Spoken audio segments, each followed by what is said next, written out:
The 7 biggest mistakes people make when dealing with Saturn in astrology. Mistake number 1 is the idea that Saturn is bad. Most people think this, and the logic behind it is basically that, well, malefic planets are bad, and Saturn is the most malefic planet, so Saturn is the worst planet. It's very bad. Actually, it might come as a surprise to you, and it's a little off topic, but technically speaking, Mars is a bit worse of a malefic than Saturn, but that's kind of besides the point. The point is it really true that malefics are bad? And that is exactly the subject that we explored fully in the previous video in this series, the 6 biggest mistakes about benefics and malefics. So the bottom line from that video was that any planet can be good or bad, and therefore Saturn can be good or bad depending on what it's doing in the chart. The second biggest mistake is that Saturn is good. So yeah, Saturn is not bad, but Saturn is still Saturn. So just as it's a mistake to be completely doom and gloom about Saturn and say that it's bad, it's equally a mistake to just flip to the other side of the spectrum and say Saturn is good. Saturn is Saturn. That doesn't make it good or bad, but it does make it Saturn.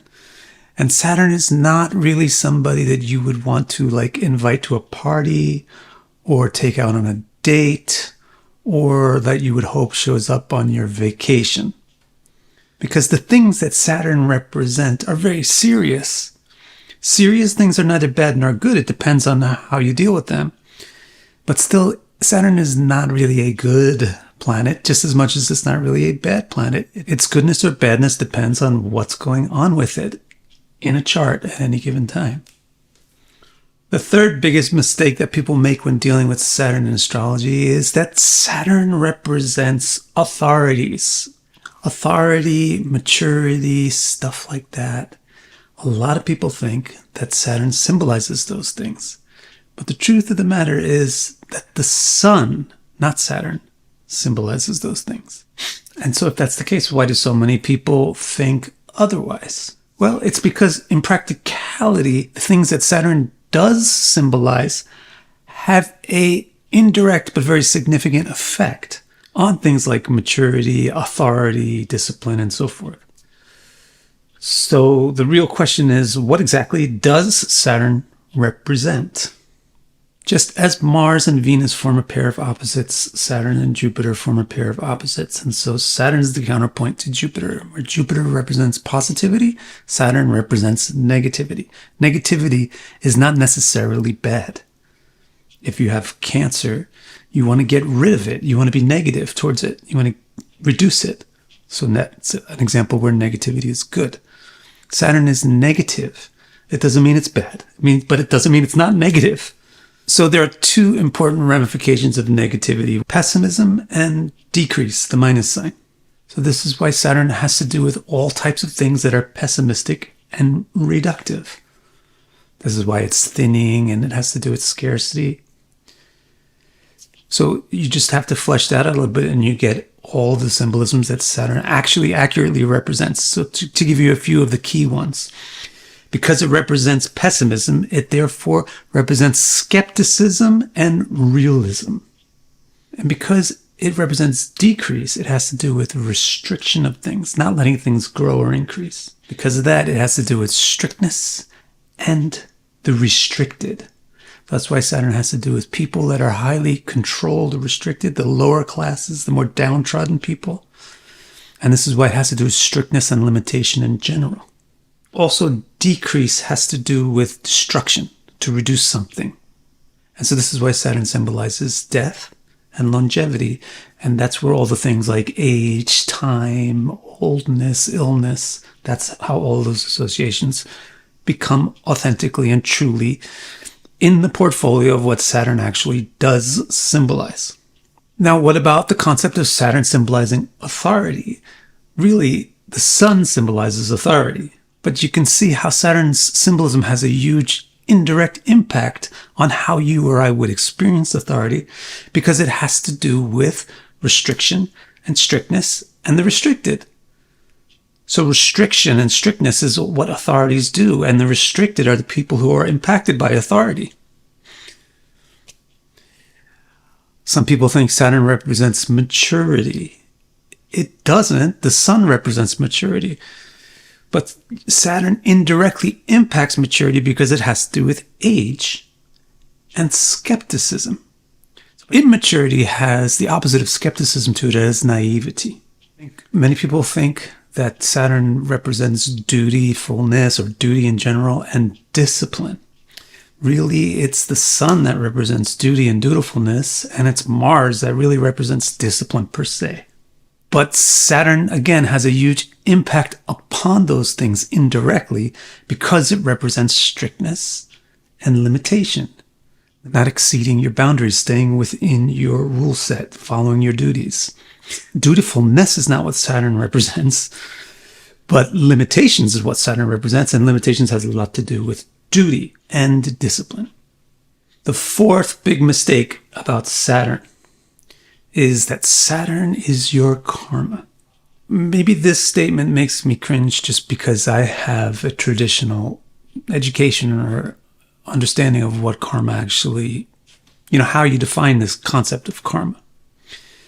If you don't have that kind of a traditional definition, maybe you're just taking karma in the modern loose sense of the word as heavy, difficult, burdensome stuff. And in that case, it's fine to say Saturn is your karma because, yeah, Saturn does represent that kind of stuff. But that's not really what karma means. So to be clear, karma is the momentum of an action. Like anything you do creates some sort of effect. Karma is the agency by which that effect is produced. It's the momentum of the action that produces the effect. So karma is the cause of everything which is happening in your life. The good, the bad, the ugly, the beautiful, everything. Hence, it's not just Saturn that represents your karma, but it's every planet taken together as a whole, each one describing a different aspect or facet of that karma. The fifth biggest mistake about Saturn in astrology is that an exalted Saturn is even worse. This is a very weird idea, and I'm not really sure how it even exists, because it's just defiant of the very basic fundamental mechanisms of how astrology is supposed to work. Exaltation and debilitation are the two poles of conditions on a scale that we call dignity. Dignity is a really simple thing in astrology. Just like the more dignified a person is, the more well they behave, and the more undignified they are, the more roughly they behave. Similarly, the more dignified a planet is, the better the permutations of their symbolisms turn out. And the more undignified a planet is, the worse the permutations of their symbolisms. So it's not complicated at all. So it's hard to understand why people would think that an exalted Saturn would be worse than a debilitated Saturn or a neutral Saturn.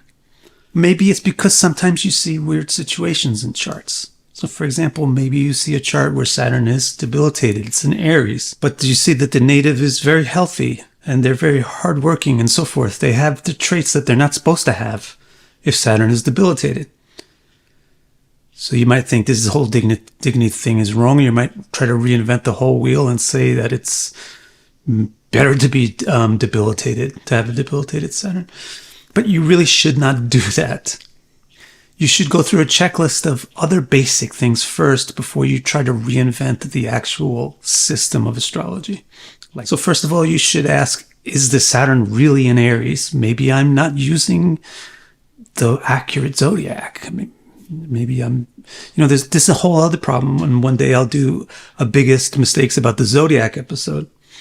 But if you're not using tropical coordinates, you might be thinking that things are in signs that they're not really in. Putting that aside, going on to the next thing, maybe Saturn is in Aries, but what degree is it at? Because that makes a huge difference. Maybe it's in a degree in Aries where it has a lot of access to Libra, Capricorn, and Aquarius amshas or subdivisions. And that will actually give it a very strong dignity, actual dignity, in spite of the fact that it is sitting in Aries. Maybe Saturn happens to be in very redeeming or empowering yogas.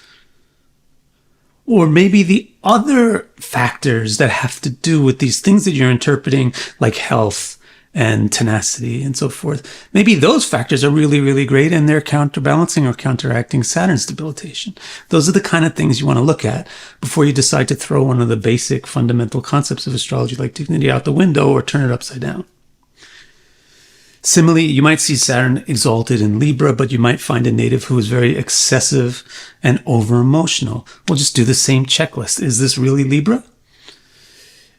Is this really debilitated, even if it is in Libra? Number 2, second point. Third thing is, maybe it's exalted, but it's in terrible yogas. And the fourth thing is, maybe Saturn is doing fine, but the other things that have to do with, excess and laziness are not doing great at all. So just to clarify, when things are not meeting your expectations in a chart, when you're reading a chart and it's not matching with the native, it's not because astrology it's wrong. It's because we, the readers, haven't considered all the factors. So instead of monkey wrenching all the basics of astrology like dignity, just learn astrology better. The basic mechanics of dignity are really simple, and please don't try to alter them. It's very simple that the better the dignity of a planet, the better the effect. So a Saturn that's in better dignities, the dignities like friendship or domicile or exaltation, you'll get interpretations like the native has a good sense of tenacity. They keep working. They have fortitude. They don't get affected by things too easily. They stay on point and they keep their own determination. They have good minimization. They don't excess on things, and they have good self-restraint. So those are the qualities of Saturn in good dignity, and the qualities of Saturn in poorer dignity, which means below neutral, like in inimical signs or in debilitation. You get kind of the opposite of that. They're lazy. They don't like to work. They can't work. They hate work. They are defeatist. It's the opposite of fortitude, which means as soon as something goes wrong, they give up. They're excessive. They can't control their compulsions and emotions, and they're impractical. The sixth biggest mistake is that Sadesati is serious. What's Sadesati, you ask? Sadesati is Saturn's transit of the 12th, 1st, and 2nd signs relative to the moon. Like I said, if you don't know what it is, it probably means you're not Indian or you haven't really had much exposure to Indian astrology, because Sadesati is very highlighted and limelighted therein, even though actually it has little or no mention in any classic texts of Indian astrology. If so, why is it popular? Honestly, it's really not hard to figure out why. First of all, it's very clickbaity and fear farming, and those kind of things tend to draw a lot of attention. And second of all, it's very easy to be accurate with it, but not in a good way. So let me explain. The transit of Saturn to the 12th, 1st, and 2nd signs from your natal moon will take 7.5 years, hence the name Sadesati, which means 7.5. 7.5 years is a long time, and within that transit, something bad will happen. So, of course, that's what I mean by it's very easy to be accurate. It's like predicting that today you will get tired, or today you will get hungry. Yeah, basically every day we get tired, we get hungry. It's an easy prediction. It's easy to be accurate. Now, the basic mechanics behind this whole thing is Saturn's transit to the moon, and obviously that is a validly important transit. But this whole window of the 12th, 1st, and 2nd signs relative to your moon creates a 7.5 year transit, which really is just too long to be useful. But it's really good for keeping people in fear for a long time, and therefore keeping them clicking on your services or whatever so that they can keep reassuring themselves that they're going to be okay. So this is why it became popular, although it is not really an important Saturn transit. What then are the important Saturn transits? You just use Saturn's transits by degree. The points that are particularly important when aspected by Saturn in that way are the moon, the ascendant, the 8th lord, the 1st lord, and the current dasha lord. Of course, there's also other important transits, but those are the ones that I would shortlist. How should you interpret Saturn's transits to those points? It's also quite simple. You just take Saturn's basic template of negation and restriction, and you apply it to whatever the transited point symbolizes. So for example, let's say Saturn transits the moon. What's the interpretation? Emotional scarcity. The moon represents emotion, and Saturn represents restriction or negation. So Saturn's transit of the moon is emotional scarcity.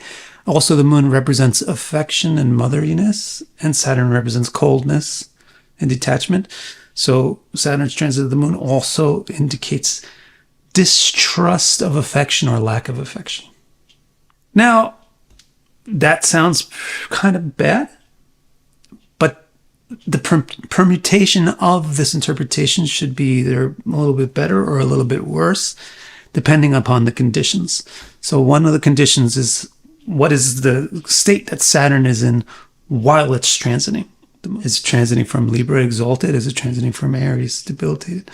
But even more significant than that is the condition of the point being aspected, especially in terms of how well it deals with Saturn's impact. So for example, if you have a chart where the moon is in, let's say, Capricorn, then it's already amenable to Saturnian influence because it's in Saturnian influence. So the effect of Saturn's transit upon a Capricorn moon would have a good permutation to the basic idea of emotional scarcity. So instead we would say something like emotional prudence, wise dispassion. On the other hand, if you have a moon which is in some other sign, like let's say Scorpio especially, Scorpio is very passionate. So it's not at all amenable to Saturn's influence. So in that case, Saturn's transit to that particular moon in Scorpio, you could twist that permutation to be a little bit more intense, like emotional alienation or silencing of the emotions. The seventh and final big mistake is that Saturn dasha is going to suck. The idea here is that, well, Saturn is bad, so Saturn's dasha is going to be bad. And we covered that already in mistake number 1, really, isn't it? So this mistake number 7 is really just based on mistake number 1. And if you don't make mistake number 1, you probably won't make mistake number 7. We already clarified that any planet can be good or bad.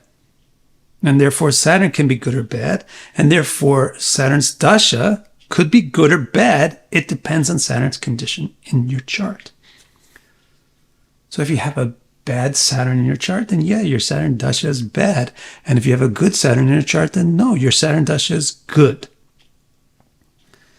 Now, let me just say here, dasha interpretation and theory doesn't look very complicated. But in practice, it's very difficult because it's very, very complicated. And the primary reason for that difficulty is that we don't really care about dashas. We care about points in time. And points in time are not just one dasha, but they're a complex combination of many layers of dasha. That's what makes it very complicated. So even if you do have a sucky Saturn dasha because your natal Saturn is really lousy, it doesn't mean that your entire Saturn dasha is going to be terrible, because there's not that much time spent in a pure Saturn dasha with no other sub-dasha activating. So this is why we often find that good things happen in dashas that are supposed to be bad, and bad things can happen in dashas that are supposed to be good. So thank you for watching this whole video. I hope you enjoyed it. Don't forget to subscribe and get the notifications bell turned on. Let me just give you a little bit of information now about the reports that I offer. If you want to understand the whole context of your chart, the soil in which your interpretive seeds grow, then visit my website, vicdecara.com, and click Readings. My complete chart report explains each and every nook and cranny of your chart and will keep you occupied in self-discovery for years. I also have 2 groundbreaking new reports. The first of these, your nakshatra, organizes your active nakshatras in order of their importance to you, and presents the fundamental interpretations for the planets that occupy them.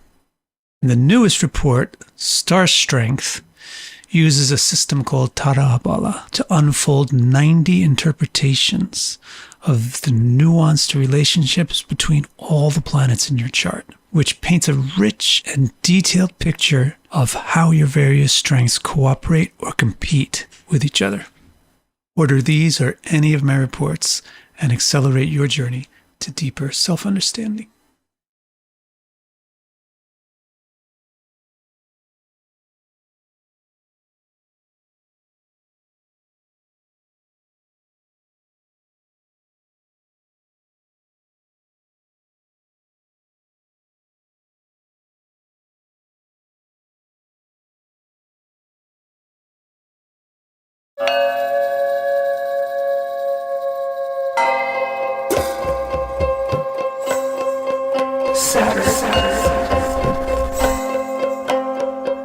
The symbolism of Saturn is exactly opposite from the symbolism of Jupiter. There's two pairs of symbolic opposites amongst the planets, Mars and Venus for masculinity and femininity, and Jupiter and Saturn for positivity and negativity. Negativity is a symbolic root with 3 symbolic trunks growing from it to produce the whole symbolic tree of Saturn. Negativity means restriction, holding things down. Negativity means pessimism, and negativity means bad luck. The simplest of these 3 trunks is just bad luck. Everybody knows what that means. It involves scarcity, poverty, and is a sense of stinginess, not having enough. The second stem, pessimism, is a little bit more complex. First of all, it just simply means criticism. So you find Saturn represents pessimism or criticism. This kind of criticism or pessimism, it itself also has 3 branches. First of all, pessimism means rejection. No, I don't like this. No, I don't like that. So Saturn symbolizes rejection. It also represents the feeling of being rejected, which we can call alienation or loneliness. Alienation and loneliness lead to abnormalities or perversions, strangeness, behavior which is not normal. Normal means the same as everybody else. So if everybody else rejects you, you cease to be like them, because human beings work on the principle of behavior modeling. So Saturn represents abnormalities, perversions, loneliness, alienation, all coming from rejection, which is all a branch of pessimism. Another branch from pessimism is analysis. Pessimism means analysis, analytics, logic. So Saturn represents logic and analytics because it's all about analyzing things, criticizing things, being pessimistic. And so that makes planet a symbol of realism and practicality. It wants things that actually work, that are really true, that don't just have a nice package. And a third branch of pessimism is detachment. If you're pessimistic, then you're not very enthusiastic about something. You're detached from it. So detachment is synonymous with emotional coldness. And Saturn represents that coldness, that detachment from things, that disinterest in things. And this also is the reason why Saturn comes to represent stubbornness or tenacity in a good sense. Look, I don't care kind of feeling, like you want me to do something different, but I don't care, that kind of stubbornness. Because I don't care-ness comes from the coldness, which is a feature of detachment, which is a part of pessimism. And the third and final branch of pessimism is restriction, limitations, handicaps. So Saturn is a symbol of handicaps and limitations because it's the symbol of restriction. So if you're limited or handicapped, then you become subordinate to the norm. You know, we have less money than they do, so we become subordinate to them. We have less beauty than they do. Oh, we're less than they are. We're subordinate. We have less power than they do, so we're subordinate. So Saturn is all about the subordinate class. And the subordinate class generally gets exploited or used by the superior class, and they become servants. So Saturn is all about servants and servitude. So these are all aspects of handicaps and limitations which come from restriction. But the greatest of all restrictions is time. And that's why Saturn represents time, Chronos. By representing time now, this is another angle to get Saturn, meaning this enduring thing which never ends. Time creates decay. That's how it imposes its limitation. It creates decay. And decay leads to three things. It creates disease or any kind of a weakness. If a living thing decays, then it becomes sick and diseased. If a metal bar decays, it becomes rusted and weak. So Saturn is all about this kind of slowness and weakness and sickness that comes from decay, which is the effect of time. Time's decay also causes old age, which you could say is another kind of a weakness. And old age ultimately leads to death. So Saturn represents death. Death is the ultimate restriction. Restriction is a main branch of negativity. Saturn represents negativity. This is a third way that Saturn comes to represent endurance. When will you die? And so that's the question of your longevity or your endurance. So there you go. That's everything about Saturn. Really, those are all the key essential points about Saturn in a couple of minutes. This is a summary of the way I teach it in my classes and a summary of how I'll be presenting it in my upcoming book, The Essential Symbols of Astrology. Thank you for watching the video. Please subscribe to my channel, hit like and share, and tell everybody that you know all about it. And visit my website, vicdecara.com, for readings, classes, my books, all kinds of stuff. Yeah, the life cycle itself, the way you explained it, seems to have that in general. Like we start with this Gemini, with Mercury, Venus, Jupiter gets cultivated, and then next thing you know, all these heavier guys are coming in, and then we become a little bit more static dinosaurs. And thank God there's death. Can you imagine becoming like that? And just like forever is that mentality and that way, nothing would move. Yeah, life cycle wise, you would start off with probably you would start off with Moon. Right. Because you're so impressionable and so delicate, like so delicate. And then you go to Mercury, where you're still delicate and young and energetic and everything, but now you're like interacting, with the world, not just receiving. Then you get this like youth, teenage age where you're getting Venus and Mars. Don't forget Mars. Mars comes out there where people get these ambitions and these desires. Then that levels off. And they say that the next era is Sun, actually. Right. Makes sense. And that's like the career-oriented era, where you get Sun. And then you get Jupiter. Because you got wise. Now your decisions are pretty smart and you have good information about the world. And then you get Saturn. You just get old and cranky. Old, yeah. Are we in the Jupiter era right now? Me and you?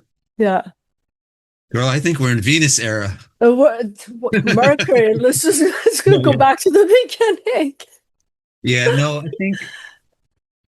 I think it's Jupiter. Jupiter, yeah. And then also people are going to say, like, does that mean that I should interpret such and such planet as being more relevant at that? Yeah, it does. In a small way. Not like that's the only, that. How do you mean by interpreting? How are they interpreting? For example, if I'm in my Jupiter age bracket, right, then Jupiter's implications in my chart are more important. Right. While I'm in that age bracket. That's one way of looking at dashas. I think they call this the Nysargic dasha or the natural dasha.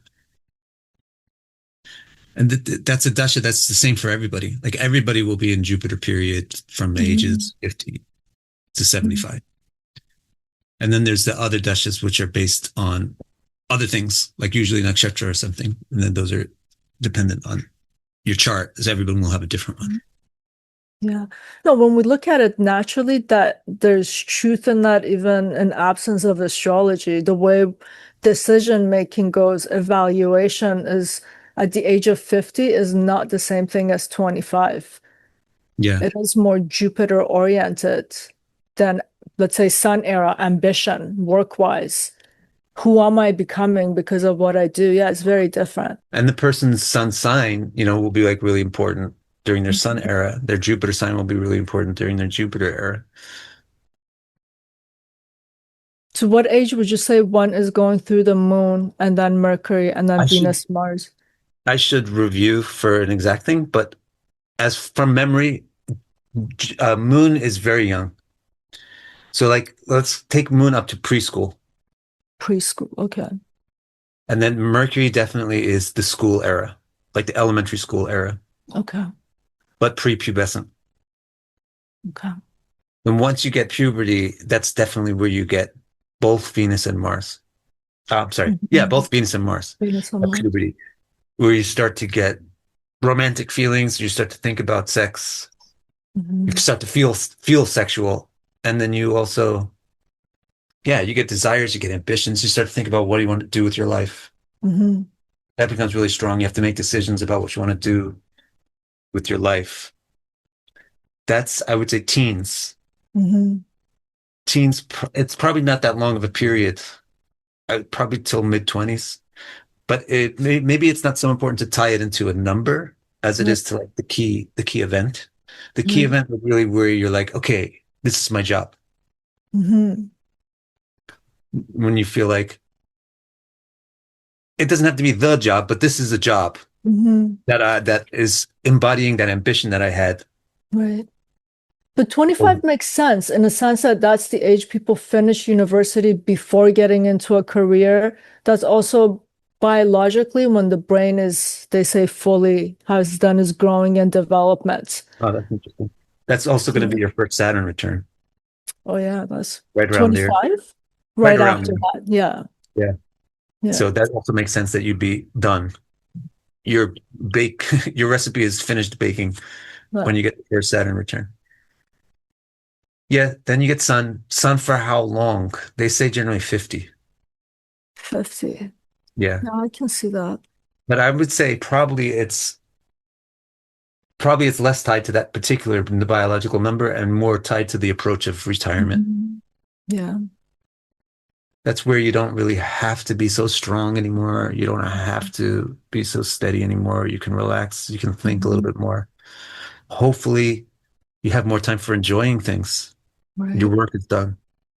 So it's a little more like prosperity. A lot of older people have more money than us youngsters. You know? So that's Jupiterian.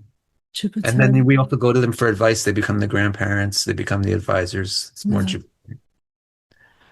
Then when you get cranky, when your body starts breaking down, when you start getting your arthritis pains, cold all the time. I mean, for some of us, we've been this way since we were 8 years old, always cold. Yeah. For regular people, when you start to get cold all the time, you start to get arthritis, start to get cranky, your sleep starts to get light, thin, then you know your Saturn, Nysargic Das, has started. And that's it. You're in the last dasha. And then you die. And then you die. And Saturn represents death too. Yeah. But I strongly believe that if you take good care of your body, which I think people take horrible care of their bodies, especially in terms of how much alcohol people consume. Huge. It's just awful. You're literally putting toxic stuff into your body. And then also in terms of what they eat, they think they're getting protein from meats. I mean, they're draining the purification thing so hard from those two things. And then stress. Huge. It's the amount of stress that we endure by not having a lifestyle that's naturally relaxing. Like, because we don't work outside, we don't get wind, we don't get sunlight, we don't hear birds, we don't see clouds. We sit in an office. It's just so incredibly stressful. Yeah. So I think human beings die. It's like 60 years, 70 years, 80 years old. But I think the human body should be able to actually be healthy and like act like almost like a youth up to like 90 and like live to like 120. Yeah. Even in this day and age. So even if you're hitting Saturn at like 75, 80, it's still going to last for a long time, which is good because what you can get out of Saturn Dasha is this incredible objectivity. Yeah. where you don't care. You're not, it doesn't make a difference anymore to you. You're gonna die soon. Hmm. So you feel free and you can evaluate things impartially and you Hmm. can really see what was important and what's not important. And you can set your goals life and get your mind straight before you Hmm. die, which is incredibly important because it's going to determine where your next life is. Yeah. So I think having a nice long Saturn dasha is really important for the benefit of our next life. Right. Yeah. People don't tend to look forward to their Saturn dasha, but I think it's pretty important. Yeah. No, definitely. My grandpa right now is 101, Wow. and up to 98, he was going for walks around the park and getting his own grocery very slowly, but he was very self-sufficient. And a lot of things that you're saying, he did employ it in his life. Yeah. And the simplicity was always what he was talking about. He was very ambitious when he was younger, but in older age, it's like simplicity is what keeps me going. I know what Mm. I eat, I know what I like, and it's Nice. just this, that's it. Yeah. Yeah. Yeah. I like Yeah. that. I Yeah. admire those people. That's one thing I like about Japan. There's a lot of people like that. And people wonder, people in these countries with a lot of disease, they wonder like, wow, there's this country where people live long. What are they eating, et cetera. It's not about what they're eating. Mhm. It's about their lifestyle. Yeah. These people, uh, these people are old and they're going out and they're playing sports. Yeah. These people are old, like we're talking 70s, Yeah. where they actually look old, like they look frail. And they're working at construction sites here in Japan. And they're 70? Yeah. Like Wow. they're not holding the jackhammers or something, Yeah.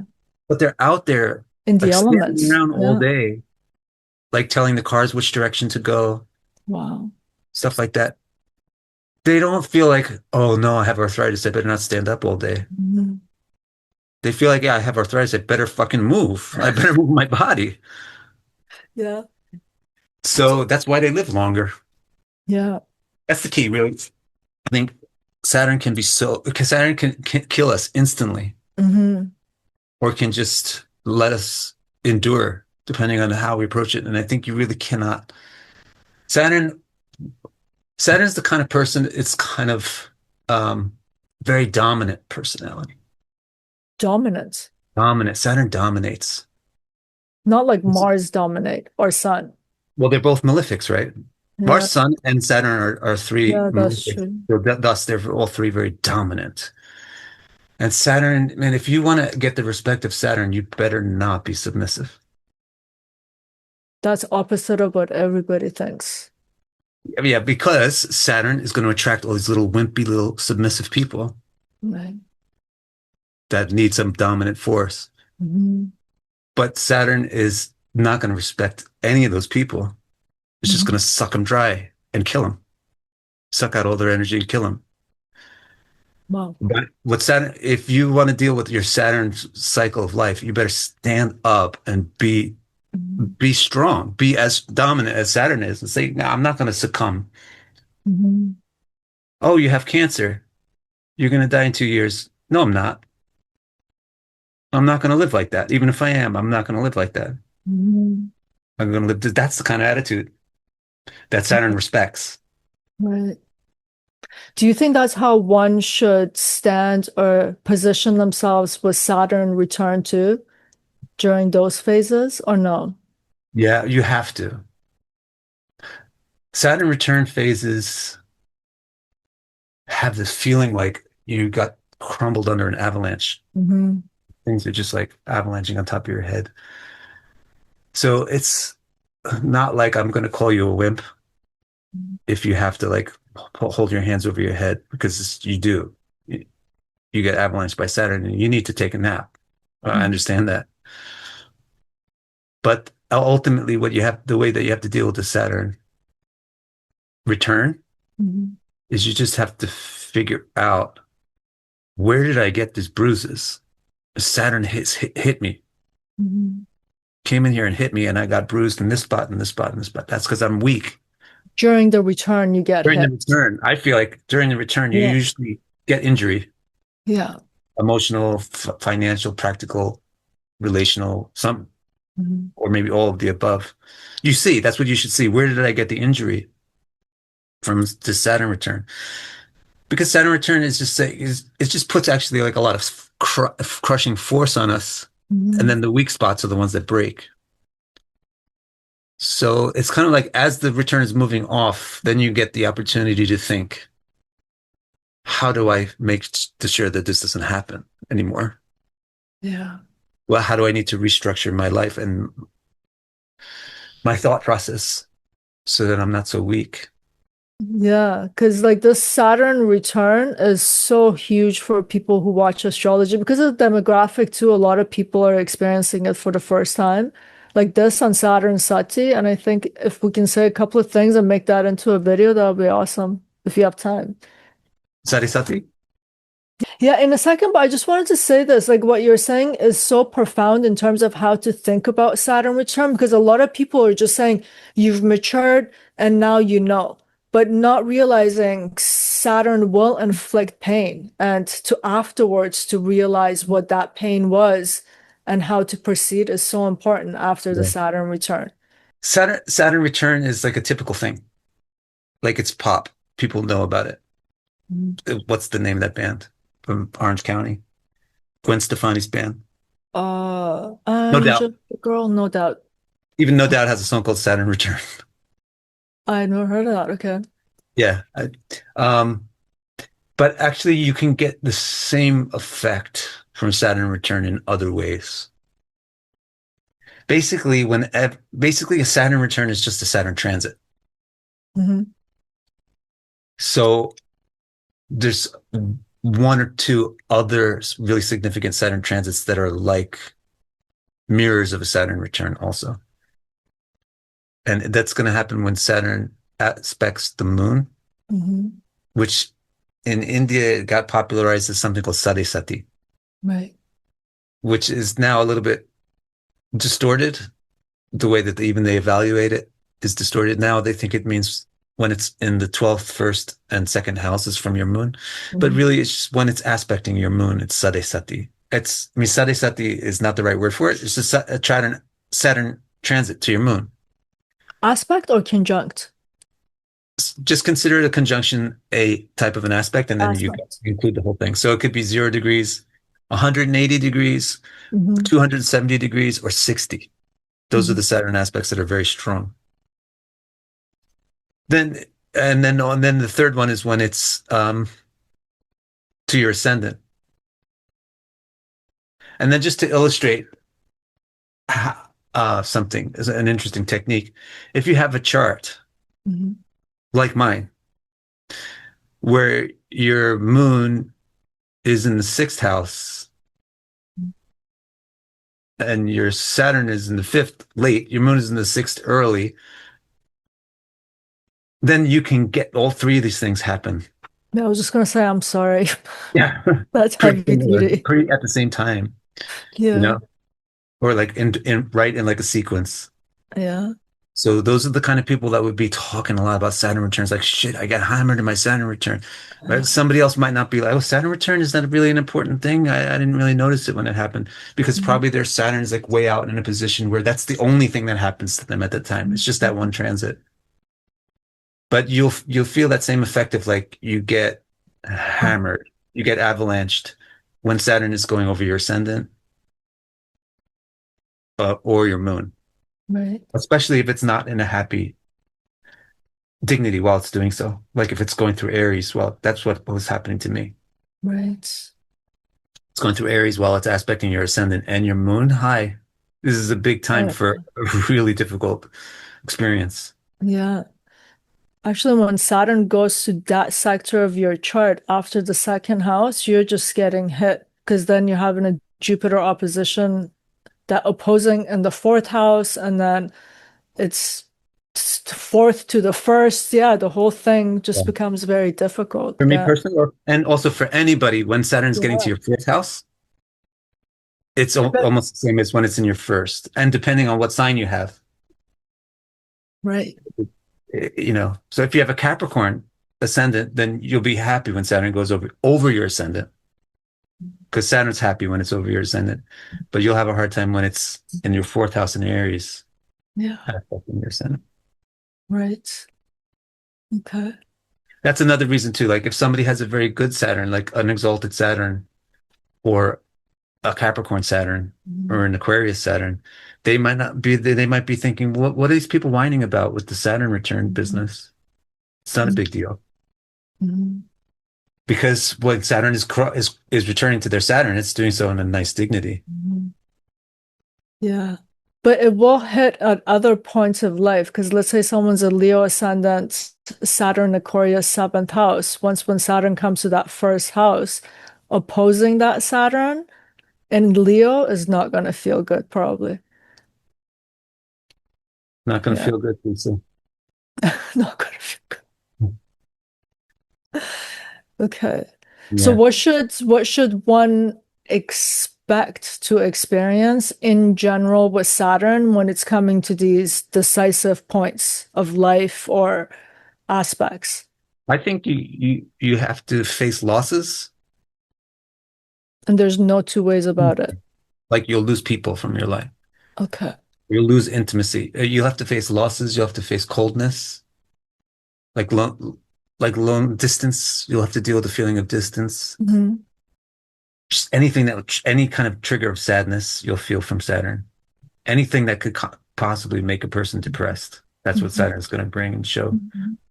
to you. So it'll be taking away the things that gave you joy, taking away the things that gave you happiness, and then it'll leave you either completely broken and busted, or it'll leave you thinking, how do I be happy without this dependency? Saturn just revealed that I had this dependency on something that I shouldn't have had a dependency on. I should have been able to just appreciate without having been dependent upon it. So how can I become more self-sufficient? Not more sequestered, not more isolated, but more self-sufficient. Mm-hmm. I think that's what happens when you get Saturn's influence. It causes you pain and suffering and sadness that if you're not ready for it, it just makes you fall apart. But if you are ready for it, it gives you that kind of introspection moment. Mm-hmm. Now, this question might sound odd, but from the point of existence, why is this necessary as an experience that's been in astrology stipulated when Saturn returns, when Saturn's opposing, when Saturn on your moon? What is the function of this? Why do we need to experience it if that makes sense? So maybe somebody wants to have bigger hips or buttocks, right? Right, So they'll go do leg day. right. Well, why is it stipulated that you have to sweat and grind and feel so much stress on leg day? Mm-hmm. Because you wanted something that you don't have yet. It's just the same thing. Like if we already had Ananda, if Mm-hmm. we already were in touch with the Ananda of the self, we wouldn't have astrology at all. We wouldn't have had a birth. Mm-hmm. We wouldn't have been put into a configuration of planets that Mm-hmm. generates a body. But because we don't have self-realization, self-understanding, it's not that we don't know, but we don't taste Mm-hmm. the intrinsic joy of just being a being. That's why the planets are trying to polish us. Mm-hmm. And like the way rocks get polished, you get tumbled around. And then it looks like it's the tough ones like Saturn and Mars that are polishing us. Mm-hmm. When we ask why are they polishing us? But the nice ones are polishing us too. It's just, we're just like any other living creatures, so simple. Like Pavlov's dogs. Yeah. And just the same way that you train dogs is the same way that you train humans. Humans and dogs are the same living things. Mm-hmm. And that's what the planets are doing. You get these nice planets like Venus and Jupiter, they're rewarding the puppies for the right behaviors. Right. And then you get the Saturns and Mars. Those are the guys that are, yelling at the dog. Mm-hmm. Don't do that.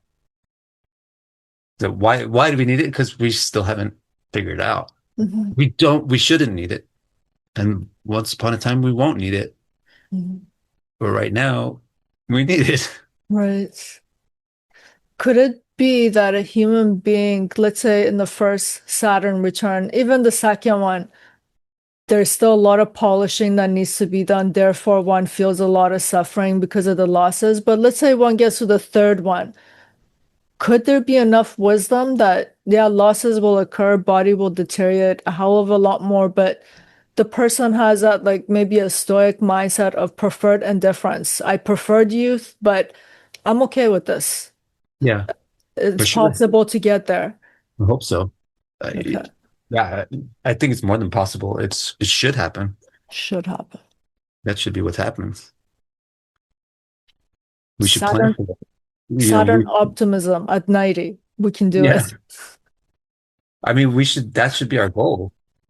Our Right. goal, I think the goal of human beings should be to be happy with Saturn, Mhm. to not be upset with what Mhm. Saturn brings. Or another way of saying it is to be impervious to Saturn. Right. To be impervious to Saturn. What can Saturn take away from me? Nothing that I need. That's when you're impervious to Saturn. But Mhm. it's easy to say it, and I could probably become a cult leader by starting a cult and pretending to teach people how to do it. Yeah. But it's not. It's something that is very difficult to really, really, really realize and feel like there's nothing that Saturn could take away that I actually need. But I think there's nothing more important to strive for than to be able to have that feeling Yeah. of how we should be living our life to try to figure out how to achieve that state. Hmm. Yeah. Yeah. I feel like the whole entirety of human life is in some ways the promise of Saturn. Like anything that might happen in between, it could happen, it might not, but Saturn guarantees death, you know? Like we all suffer in some way. So yeah, getting comfortable with this one is important, but it's so uncomfortable because Yeah. it hurts things that Saturn does. Yeah. It's hard also to be comfortable with Saturn in a healthy way. Right. Like people can become comfortable with Saturn in an unhealthy way. Yay, I'm going to die. I want to die. Yeah, that's Suicidal. happen. Yeah. Or just negative, like, yay, I hate people. I want them to take away everything from the world.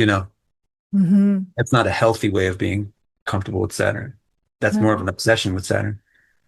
A healthy way of Saturn is Saturn's fine. Saturn can come up. If Saturn wants to sleep over my house, I'll make a guest bed, no problem. Hmm. It doesn't matter. It doesn't matter to me one way or the other. Right. The other thing I realized recently is since the present is the only thing that's real, Hmm. it doesn't really matter if it's an easy time or not an easy time because it just goes away. Yeah. But at some point, we're going to figure out an experience or a reality that doesn't go away, and that's the important part. What reality that doesn't go away? How do you think about that? I think it's the self, the true self, something about that, like the actual observer, the actual nature of itself, the underlying thing that's constant. That constant is important. I think that's like Saturn lesson too, no? To learn that constant, even though Saturn and Sun got that thing, but the self that's just impervious to all of life's crap is just a constant. Yeah, But is like Saturn's times need it. You can't read about it. You can't be taught. You have to learn the right, hard way. right. We could wrap up with this because this Yeah, we have an yeah, interesting. yeah. Another fact is that Saturn is the son of the sun. Right. Mythology, Saturn is the son of the sun. Yeah. And the reason why he doesn't really look like the sun at all is because he was born from a cloned mother, magically cloned mother. So he has a little bit of like a weird formation to him. It wasn't from a womb that was organic, Right. but it came out a little bit deformed. Yet he's the son of the sun, and the role of the sun in Vedic society is to lead the funeral rite. The sun. The son, not like the son, like your son, your daughter, that kind of son. Oh, The sun okay. performs the funeral rites. Right.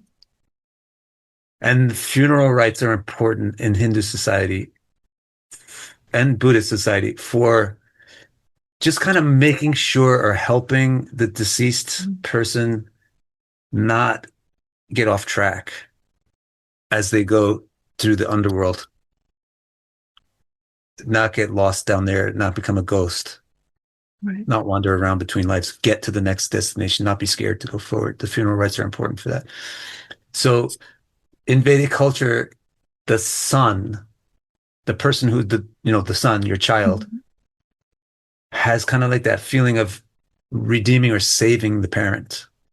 We have the son, they're going to be able to perform a funeral rite and make sure we don't get lost in the underworld.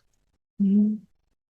Now, do you take that up to the fact that Saturn is the son of the sun? And what the sun is the actual Atma. Mm-hmm. The sun is the actual self. The sun is the consciousness, the source of light. All the other planets are just shining because of the sun. Even the moon is just reflecting the sun.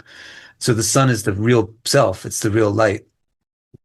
And Saturn is its sun, but what it does is it torments the sun. It attacks the sun. It criticizes the sun. It hates the sun.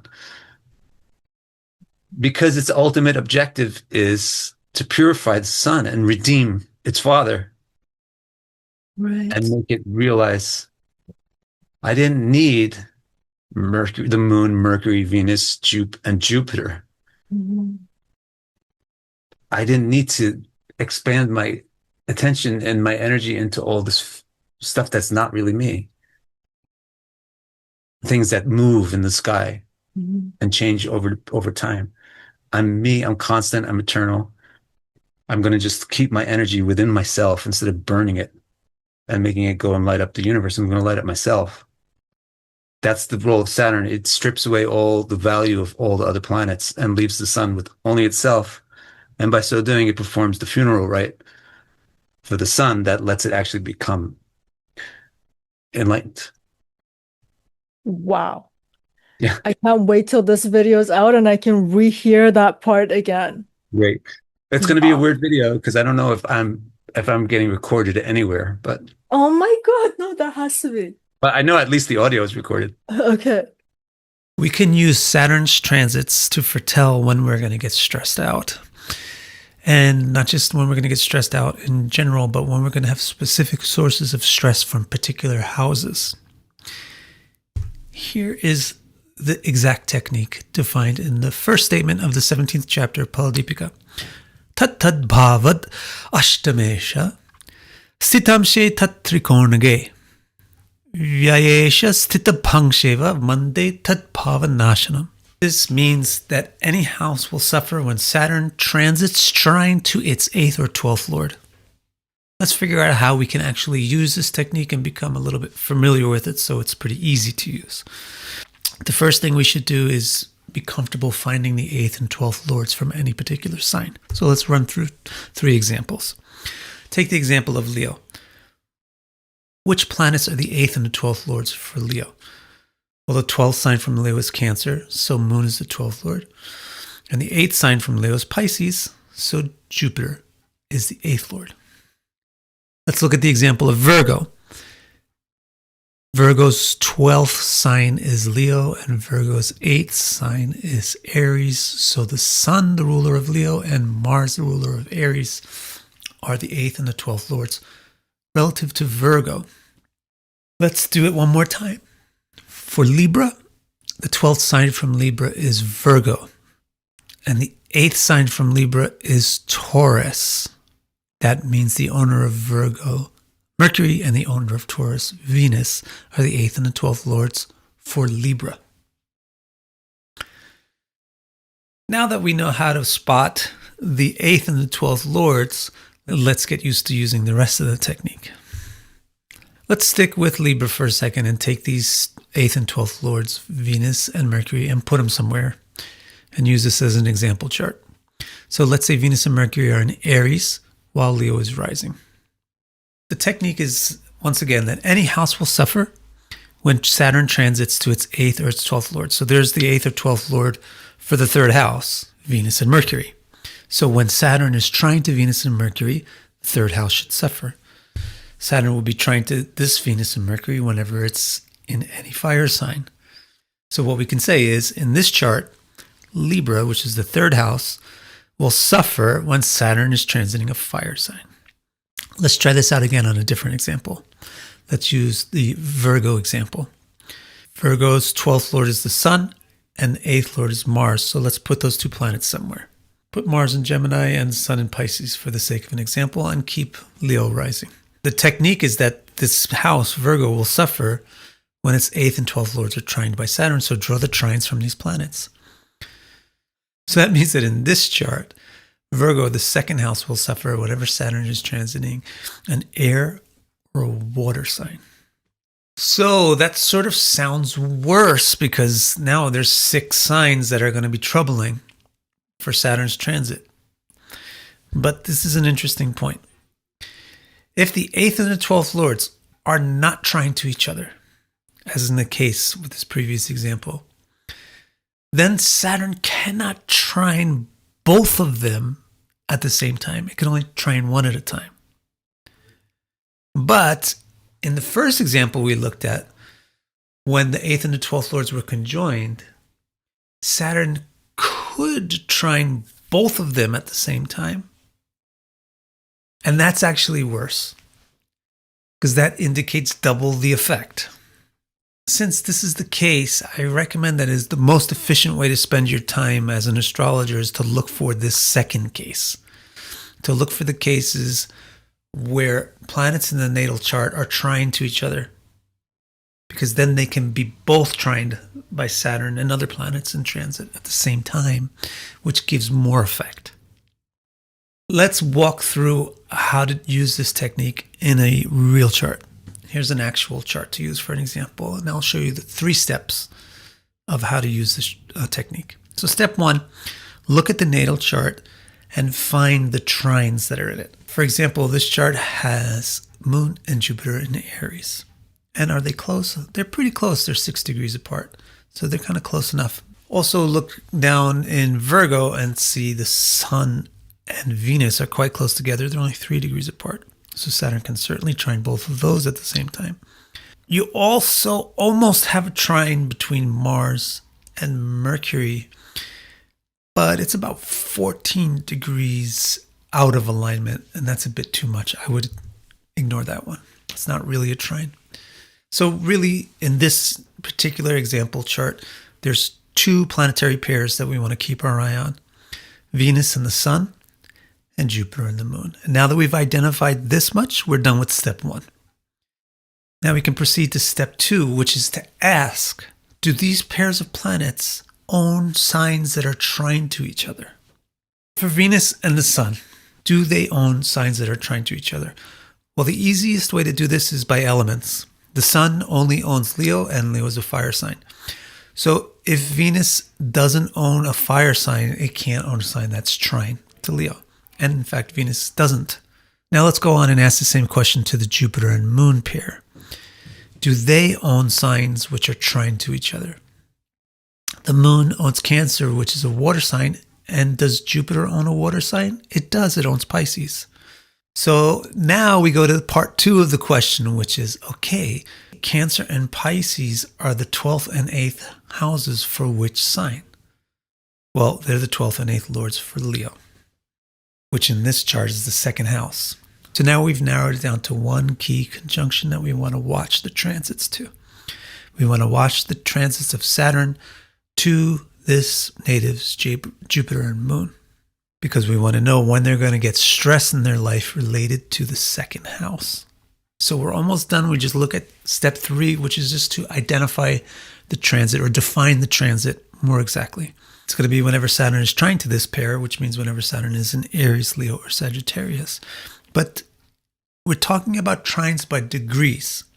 Look at the degrees of the conjunction. Jupiter is at 24 and the Moon is at 18. And give a round figure of about 6 degrees leeway. So what we can say about this particular chart is that when Saturn is transiting at about 12 degrees or more of a fire sign, then this person is going to have stress and problems in their life about the second house. which means that their family are going to be giving them trouble or not cooperative. Friends are not going to be there. Health is going to waver. Nutrition, they might get into bad nutrition, have nutrition problems, get sick. Speech might not be easy. They might not find it easy to communicate. They might have problems with their face, etc., etc., etc. Anything related to the second house. That's how the technique works. But let's look at one more example chart to make sure you understand it. Here's a new chart. Let's do step 1 on this chart. Let's find the natal trines.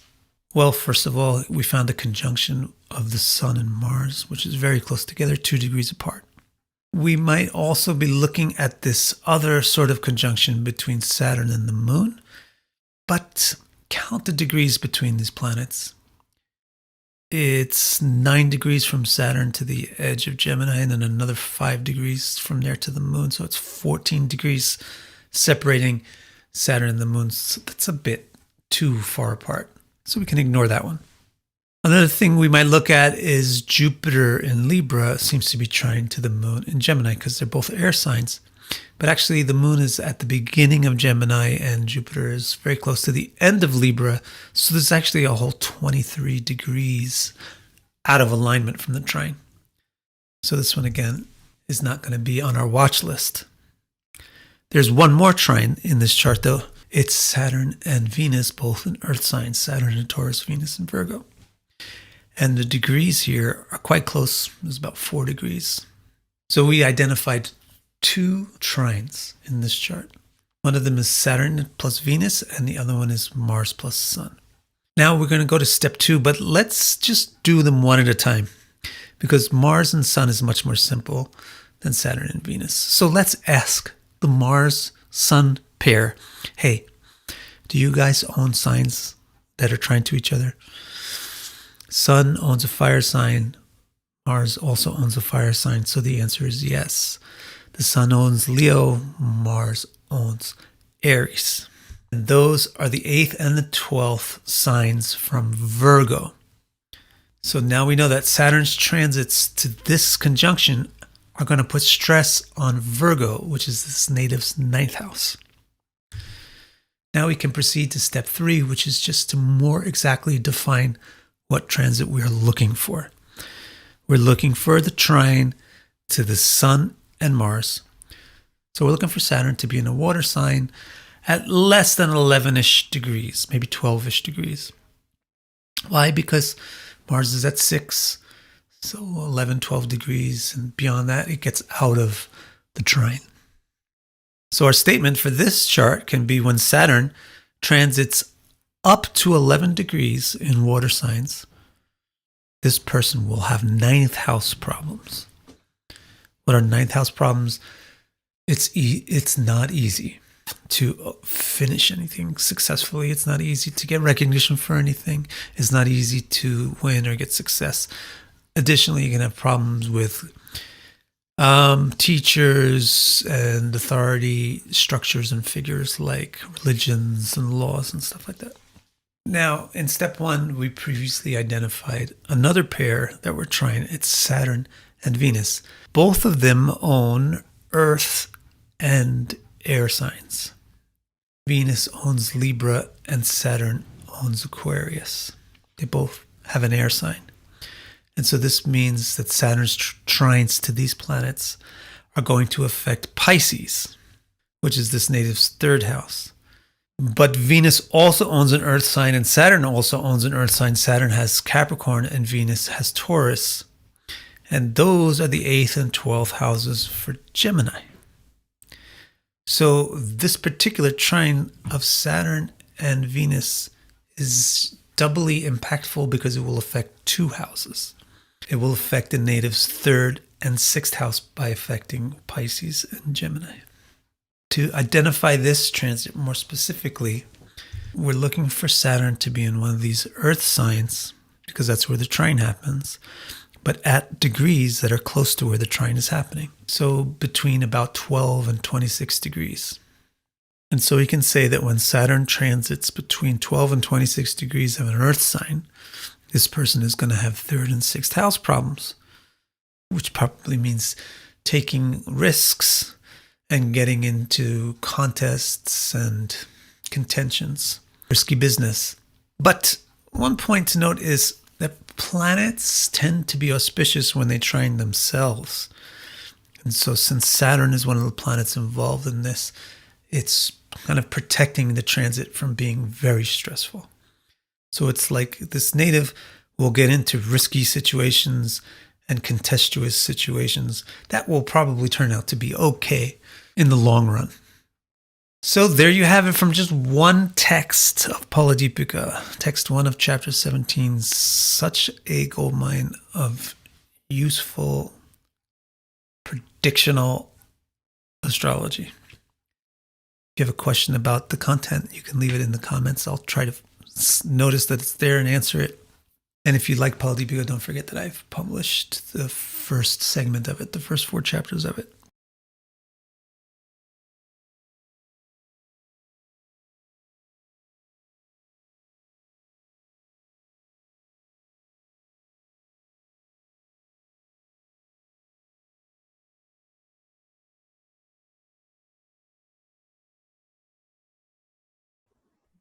Go. Okay. So today I was wondering if we can take it a little bit back to the basics, and I wanted to ask you mostly questions about Saturn, if that's possible. Sure. That's more basic than other stuff that we've been doing. Well, I wanted to know more about Saturn conjunctions and debilitation points, and Sure. because there's just so much fear factor involved with the Saturn business. Let's do it. Okay. So the first question I wanted to ask you was, can you explain the dynamic of Saturn and Mars conjunctions, or the aspect of these two planets? Because one is about push, it seems, and another one's about pulling. So there's a lot of conflict, it seems. One is about. So, well, you think that. I see. So you think there's a lot of conflict in a Saturn-Mars conjunction. One is about push and the other is about pull. Which one is push? Which one is pull? I feel like, Mars is about inceptivity, so it wants to go. And Saturn is about forbearance and patience and wait a minute. Also, it pulls you back. Yeah. Right. So Mars is like pushing me forward and Saturn is like pulling back. Right. Yeah, okay. Well, the main thing about all right. Basics. There's no such thing as basics. No. Because as soon as you talk about even colors, you're gonna have to talk about so many. What kind of blue, what kind of green. So there is no basics. But when you talk about a planet, you have to also bear in mind that the planet is not just the planet. The planet is also a lord of certain houses. The planet is also in a certain sign with a certain dignity as a result, etc. So there's going to be modifications, therefore, to what the planet by itself indicates. But talking about the planets by themselves, isolating them for the sake of understanding the astrological theory, you got to remember one thing is that Saturn and Mars are the 2 malefics. Like really, we say there's 9 planets, 3 of them benefic, 3 malefic, and 3 neutral. Or at least that's what Paladipika says. But really, the three malefics are Mars, Saturn, and the Sun is not really malefic. It's just sort of, it's not really malefic, right? And also the benefics are Venus and Jupiter and Mercury. I mean, Mercury is not totally benefic. It's kind of benefic. So really the 2 major benefics are Jupiter and Venus, and the 2 major malefics are Mars and Saturn. So if you have a conjunction of these 2 major malefics, you got a malefic conjunction. Yes. That's the basic nature of the thing. So then you want to understand, what does the word malefic mean in the first place? Does that mean horrible? Maleficent? Right? There was a movie named Maleficent, right? Yeah. Yeah. So it doesn't really mean horrible. That's not, malefic is sort of a bad word. This is why actually the Sun is included amongst the malefics, because it doesn't mean horrible. It means tough, which isn't the same as horrible. Tough means really strong and strong and powerful and tough, hard. Benefics are soft by nature. Soft, generous, giving, forgiving. Malefics are tough, hard, punishing. So maybe if the lordships of the planets are good, if the dignities of the planets are good, maybe this Mars and Saturn conjunction is in Capricorn. Both of the planets will be in great dignity. So maybe that gives tons of strength, toughness, discipline, strength to the person. But generally speaking, in isolation, the combination of Mars and Saturn together indicates, well, this is where life is tough. This indicates an area where life is tough, and that's trying to teach you a lesson. It's trying to punish you for something. It's not forgiving you about something or giving you a reward. And then what you're saying about push and pull, it's also interesting because, yes, Saturn is enduring, Mars is explosive. Saturn is forbearing, Mars is attacking. Mars is aggressive. Saturn is determined. It's slightly different. So it's Mars and Saturn. It's just mainly what you get from Mars and Saturn is, here's a trouble point. I see. Here's a trouble point. Because we got our two malefics conjoining here. From your experience of doing chart analysis, how does this conjunction, how have you seen it kind of manifest as people's experience? What kind of troubles does it make, or what kind of hardship does it bring about? Yeah, well, it depends on what house it's in.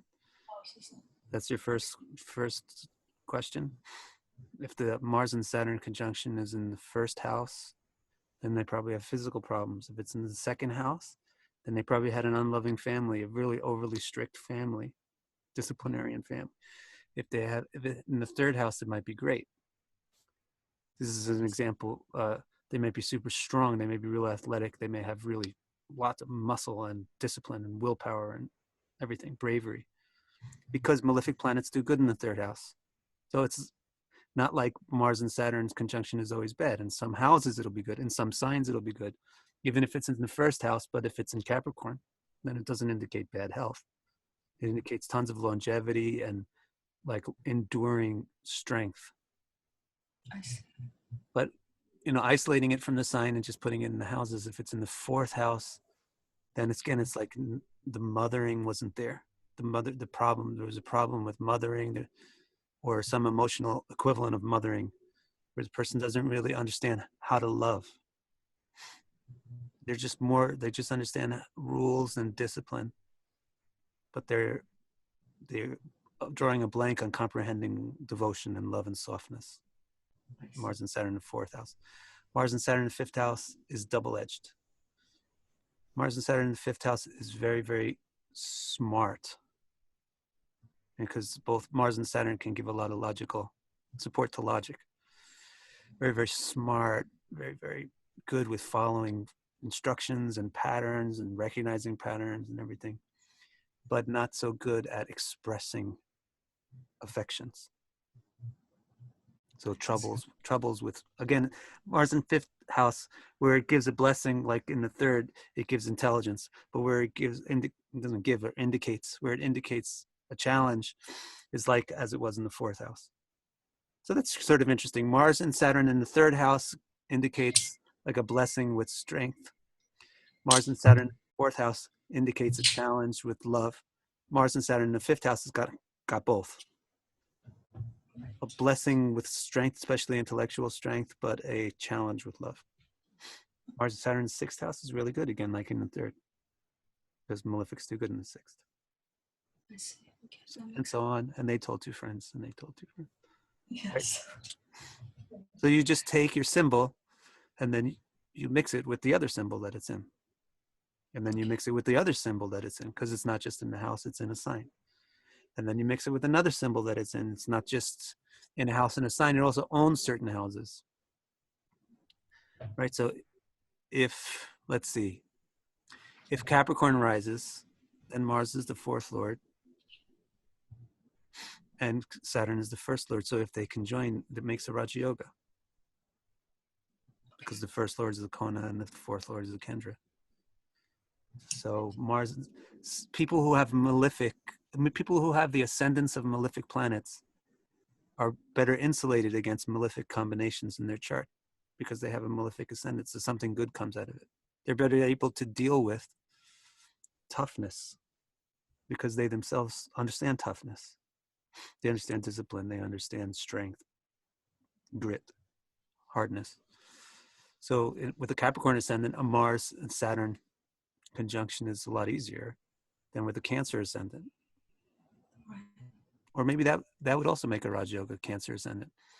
But then it's interesting because Mars will debilitate in Cancer Lagna. But you get the point of what I'm saying. Not every ascendant is even the same for a Mars-Saturn conjunction because that indicates that these planets own different houses. And that also is a part of the mix of what this conjunction means. Makes sense. So now somebody is going to comment on the video and say, give me the exact details of their Saturn-Mars thing, right? Yes. Well, I have Saturn-Mars conjoined in Aquarius, the 6th house, with a conjunction from such and such and an aspect from such and such. What does it mean? But it's like you're just giving me more and more and more information, but you don't get the point. The point is actually not that I need more information, but I need all the information. I need the chart. You need the chart to interpret what it means to you. Otherwise, it's just an exercise of going more and more into theory. Okay. So why go so far into theory? Just understand the basic theory and then apply it chart by chart. Yeah. Okay. Can I expand this question and understanding conjunctions a little bit better? So let's say we have this Saturn and Mars, but they're sitting in different houses, but very close in degrees. Are they still considered a conjunction, or do we read it as just separate planet placements within the chart? You have to still consider it conjunct. You still have to consider. Yeah, definitely, from my experience. However, it's not going to give a clear impact on one house or another. So that gets taken out of the picture. I see. Yeah. But without a doubt, like if you have Saturn at 29 degrees of one sign and Mars at 1 degree of the next sign, you got a Mars-Saturn conjunction. It's just that now it's straddling 2 houses in a whole sign house system. Okay. So would they affect both houses or just? They affect both houses, but it's kind of like it's not such a clear effect on one house. I see. Yeah, see, this is the thing too. You gotta, if somebody wishes that they had videos or books that would tell them all the interpretations of every possible combination, you'll never find that. Because it's not possible. It's just impossible. It's like asking for all the possible combinations of numbers. There's infinite. So better what to do to understand astrology is to understand how to combine things, not just specific combinations. You understand the principle of this symbol combines with that symbol. How do I interpret the combination of symbols? And then you got everything unlocked. You can interpret anything. Okay, well, this one is not clearly in one house or the other. Therefore, just go with it like that. Well, this conjunction doesn't clearly affect one house or the other. Maybe it affects both, but not as strongly. Maybe it affects both a little bit. Maybe I shouldn't make the house as important a part of my interpretation. I see. Okay. Something like that, but it's too much like on a chart by chart basis. You have to figure out what everything means. That it's not so productive to try to say, here's what you do every time. To understand a conjunction that spans 2 houses. Yes. You're going to have to play it by ear and see what exactly that chart is saying. Yes. Maybe, for example, maybe Saturn's at 29 degrees in the 2nd house of the whole sign house system is what I use. Most people are familiar with that who are watching the video. But let's say you got Saturn is 29 degrees in the 2nd house, Mars is 1 degree in the 3rd house. Maybe your ascendant is at 28 degrees. So Saturn is really sitting right on the cusp of the 2nd house then, because the cusp of the 2nd house in a whole sign system should be 28 degrees.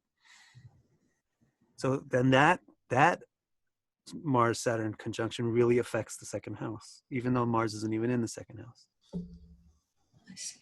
So, that's the way I organize my teaching is teach people the principles, like What's a house cusp? Why is it important? What does it do? What do the houses mean? What do the planets mean? How do you combine things? And then let them go. Let them sink or swim in the pool of interpretation and intuition and figure out how to put things together on the fly, because that's what you have to do. You can't possibly memorize every single possible chart combination. Yes. Okay.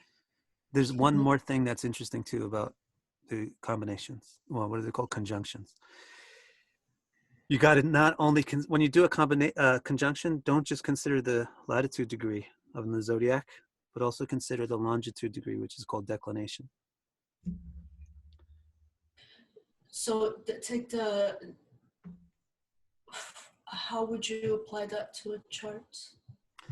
Maybe your Saturn and Mars are on the same degree. So you're like, oh my God, this is an exact Saturn-Mars conjunction. Doesn't get any stronger than this. But maybe Saturn is at like as far south as it ever gets of the ecliptic, and Mars is as far north as it ever gets of the ecliptic. So they're actually separated by quite a bit of space. But if you look at it just on the horizontal measurement, which is what the zodiac does, you don't see that. But classic texts, East and West, say that with aspects, we don't care. They're far away, so that importance goes away.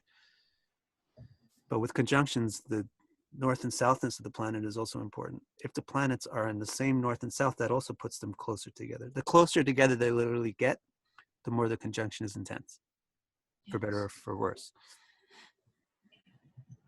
Now, if we have, while we're still on the topic of conjunction, let's say we have Saturn on one side of the house at 1 degree and then Mars is at 25 degrees.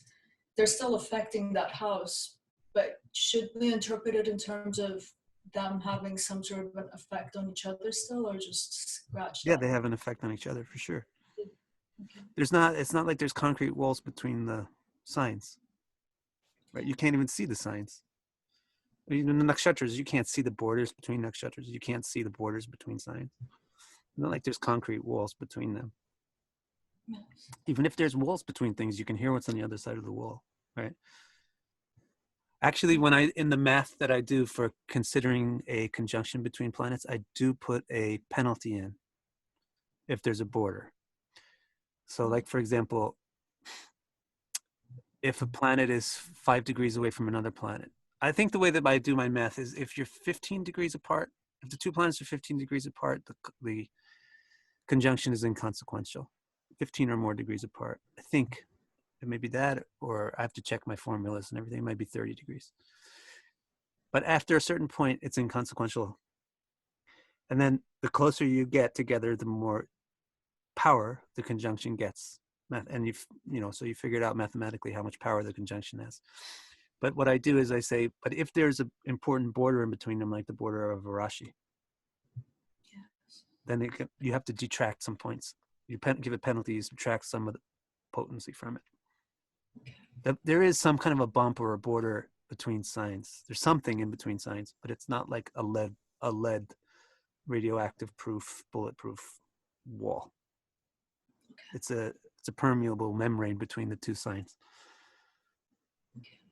So if they're like 10 degrees apart, but in different signs, that's not really a conjunction. But if they're 10 degrees apart in the same sign, that's a conjunction. If they're 5 degrees apart in two different signs, then you should consider it a conjunction, because that's pretty close. Even if they're not in the same sign. The penalty of the border wouldn't be enough to, sorry, I keep cutting you off. The penalty of the border wouldn't be enough to detract everything from the potency of that conjunction. That makes sense. Go ahead, your turn. Okay, thank you. So I was wondering, so let's say we have Saturn and Mars in the first house, right? Yeah. And they're making their aspect, the seventh aspect to the seventh house. Would they have some sort of interaction that's melting and mixing of their dynamic in the seventh house, or are they affecting the seventh house separately? We have to see if they can actually affect the seventh house. So this is what the house cusp is important for. Cusp meaning the important point of the defining point of the house is what the cusp is literally. So some people say that it's the beginning of the house. Some people say that it's the middle of the house. I say that it's the middle of the house, which is in a whole sign system is a little inconsequential. It's the ascendant's degree. That's what I say. I'm not the only one who says it, but that's the school of thought that I belong to about cusps. The ascendant degree specifies the cusp of every single house. So, I mean, so if your ascendant is 28 degrees Capricorn, then 28 degrees Aquarius is the most sensitive point in your second house. 28 degrees Pisces is the most sensitive point in your third house. 28 degrees Aries is the most sensitive point in your fourth house. Right? Because your ascendant is 28 degrees Capricorn. If it's 5 degrees Capricorn, then 5 degrees Aquarius is the most sensitive point in your second. So the house cusp is the thing that receives aspects and conjunctions even. So if you got Mars and Saturn at a degree in your first house, that lines up with the ascendant, then they'll aspect. If it lines up with the ascendant or is before the ascendant, before meaning like rose before the ascendant, is a lower degree than the ascendant, then they'll aspect the seventh house cusp, and you'll get also the effect of having a Mars-Saturn conjunction, affecting your seventh house too. Nice. But if they're far away from the ascendant or after, even just a little bit after the ascendant, because planets don't aspect the sixth house, 150 degrees. So if it gets past the ascendant point, then the seventh house cusp moves towards the sixth house, moves towards 150 degrees, and the aspect disappears quickly. I see. Okay. Do you see? Do you understand? Yes, I do. Okay. Yes. So yeah, the conjunction of planets in one place causes a conjoined aspect on another place. But if that place is important or not, you have to consider. I see. Maybe I got maybe I got the sunlight with a magnifying glass on one point, but if it's going nowhere, then it doesn't do anything. But if it's hitting like this little piece of tissue or dry leaf, then it can start a fire. So similarly, by having a conjunction of planets, you're going to have some magnified sunbeam come out, some magnified beam of drishti, of aspect. But is it going to do anything? Depends on whether or not that aspect falls on something. I mean, if it falls on another planet, or if it falls on a house cusp, then it's significant.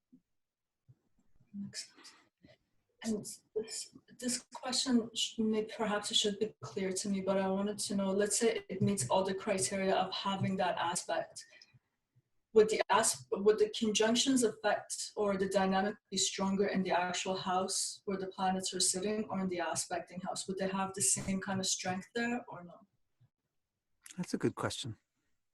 I consider it to be equal. Equal. If a conjunction is at 100% or if an aspect is at 100%, I think they're equal importance. Okay. Makes sense. So I wanted to also ask you similar question about the conjunction between Saturn and Jupiter. Yeah. But Can I say one more thing that's interesting? yes, of course. About the aspects, the combined aspects. So sometimes you can get a combined aspect without getting a conjunction. You can get a conjoined aspect without getting a planetary conjunction. So that you should also look for that. That's significant. For example, since we're on Mars and Saturn, if you got Saturn in the first house, it's going to aspect the 10th house, right? Yes. Saturn has a heavy aspect on the 10th house. If you have Mars in the 7th house, it's also going to aspect the 10th house. Yes. So there you're going to wind up. Now, if their degrees line up, Saturn and Mars are at degrees that line up, then they're going to have a combined aspect on the 10th house. So you'll get like a Saturn-Mars conjunction in the 10th house by virtue of their aspects both falling on the same point. Makes sense. Okay. Yes. And that can happen in other ways, many other ways. Okay. So now you wanted to talk about Saturn and Jupiter? Yes. I guess everything that you talked about in terms of just interpreting the symbolism of them and not get too theoretical and details and nitty-gritties, but just in general, Saturn and Jupiter conjunction, because Jupiter is about expansion, Saturn again is about limitation. So how should we approach this dynamic? Yeah. So it's confusing because is it a clash or not? Right? Remember, I said that what you really want to learn is how do you interpret symbols, and the way that you interpret symbols is to say, is this a clash of the symbolism, or are they saying the same thing, or is there nothing in common? If there's nothing in common, then you just don't care. You know, like this planet is about love, and this other planet is about logic. It's not a clash necessarily. It's not the same thing necessarily. It's just two different things. So there's nothing special happening there. But if this planet is about love and partnership and the other planet is about individuality and freedom, there's a direct clash. So something important is there. Or similarly, if one planet is about love and partnership and the other is about friendship and exchanges, there's a direct synergy. They're talking about the same thing. So that's important. So Jupiter and Saturn, they seem to present, one is negativity and restriction, and the other is positivity and growth. Jupiter is positivity and growth. Saturn is negativity and restriction. So it seems like they're right on that same opposite page. There's a big clash. So usually when you have a clash, the interpretation is, here's a challenge. It's a clash. This is a challenging, this interpretation indicates a challenge. And when you have things that are synergistic, that interpretation should indicate something that's really good or synergistic in the person's life. Right? So we're inclined to say, well, Jupiter, Saturn conjunctions should be problematic because they clash. Yes. However, there's a lot of similarity between Jupiter and Saturn also.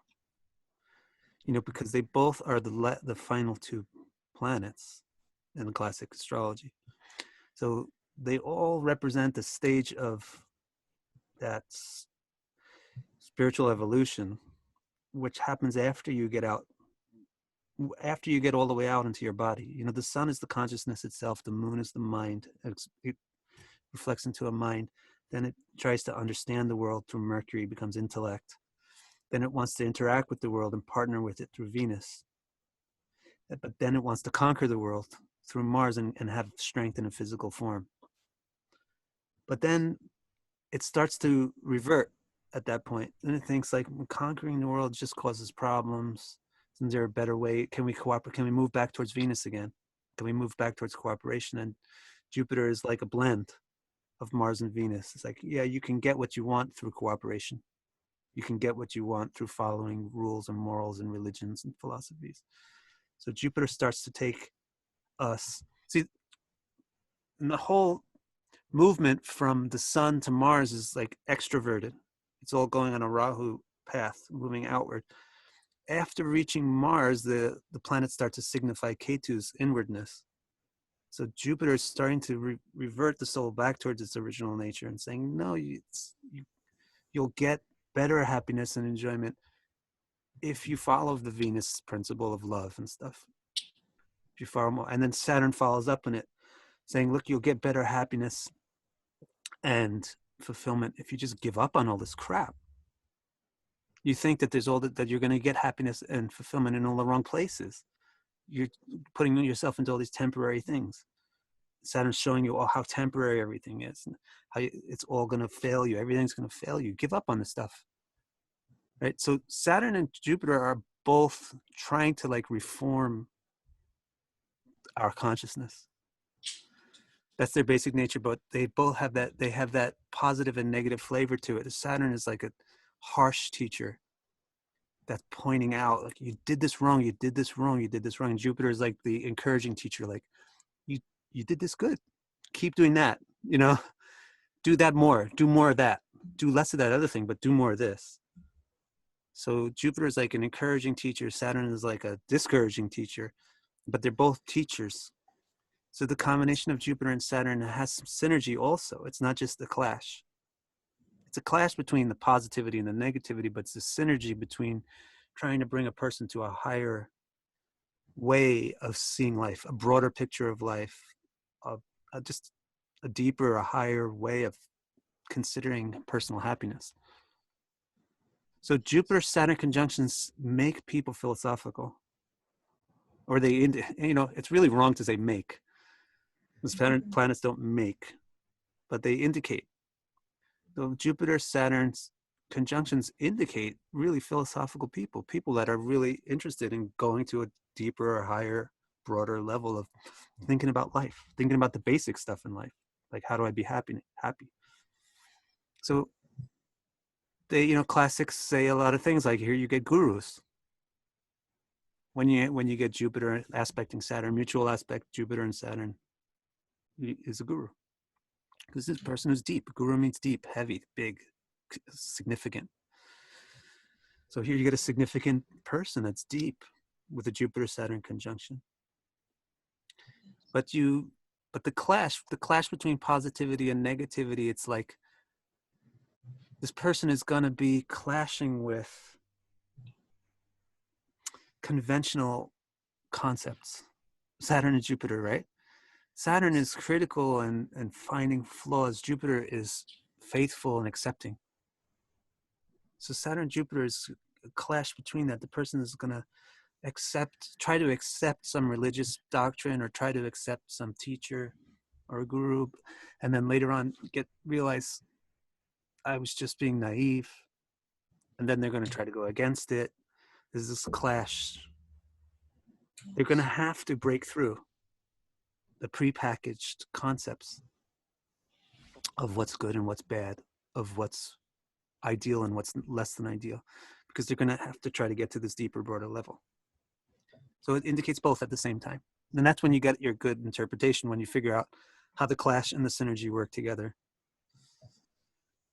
So they produce the clash of like not being able to trust in the teachers, Jupiter, Saturn, and not being able to trust teachers, finding mistakes even in sources of wisdom. But the whole purpose of it is to go deeper, to get, so it's a very deep person, but it's a person who's quite critical, and sometimes is going to run into problems, therefore, with the sources of their guidance. Thank you. You're welcome. So, another interesting thing about conjunctions, too, Yes. is since the signs are so heavily characterized just by their planetary ruler, if you want to know the interpretation of a conjunction between planets, like let's say Jupiter and Saturn, just think about the interpretations of Jupiter and Saturn signs, or Saturn and Jupiter signs, especially Mula Trikona, especially the planets like root sign, most important sign. So like Jupiter and Saturn conjunctions are a lot like Jupiter in Aquarius and Saturn in Sagittarius. Yes. Not Jupiter and Capricorn. Capricorn is not the root sign. So it's not like it's a big bad thing. Jupiter and Capricorn. Jupiter Saturn conjunction. Yes. Okay. Thank you. This next question, I was looking at a bunch of charts. You know who Tony Hawk is, right? Yeah. Yeah. I know who Tony Hawk is. Yes, everyone does. So I was really surprised to see that he has a debilitated Saturn because it's sitting in Aries, right? And my image of a debilitated Saturn was always someone who has a lot of fear. But then I don't know if whoever that stood on top of a ramp is a pretty fearful thing to look down. So I'm just wondering, how do we interpret this? I don't know. You want to show, where'd you get his birth data? Um, This is what I'm saying. Like, you got to look at the whole chart. yes. So why don't we do that? To look at his chart right now? You got his birth data quickly available? Want me to look it up? Yeah, we have to look it up. Here, let's look up. Let's pause the video so people don't have to wait while we look up all this stuff. Okay, so we found Tony Hawk's thing on the Astro data bank. He's May 12th, 1968 at 3:12 a.m. in San Diego, California. So let me calculate that now. All right, so we calculated this birth chart and plugged it into my formulas to interpret it. So here, I'll share the screen. Thank you.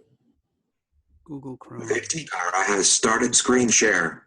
Is that you? Or was that That was you. That was Bill Gates, I think, What? or Stephen Hawking. All right, so here's Tony Hawk.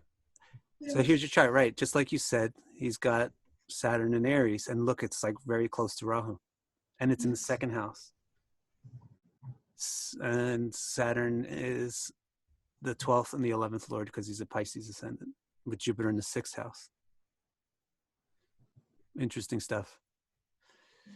Second lord is in the fourth house with Gemini, the fourth lord. Venus, the third lord, is in the third house with the sun, the sixth lord. This, if people know astrology, then this is already a gold mine of information. Well, one thing I want to bring to your attention right away is this. This is the calculation of the prominence of the planets. So he's mostly a Jupiter. The main interpretations of his chart have to come from Jupiter. Saturn's the least prominent planet in this chart. So that's one pitfall that people will fall into. They just happen to be investigating Saturn and debilitated Saturns, and then they say, like, Tony Hawk has debilitated Saturn. Oh, how does that make sense? But Saturn's not so important in Tony Hawk's chart. Jupiter winds up being really important in Tony Hawk's chart. Now, so Saturn in Aquarius, does it mean fearful? Saturn in Aquarius means rash, not patient. Right? Not patient, not taking your time, not cautious, making hasty decisions. I'm sorry, did I say something? I said Aquarius or something? Saturn in Aries. That happens to me a lot. I say the wrong words for things and then don't realize the name. Saturn in Aries, it doesn't indicate being fearful. It indicates being rash, impatient.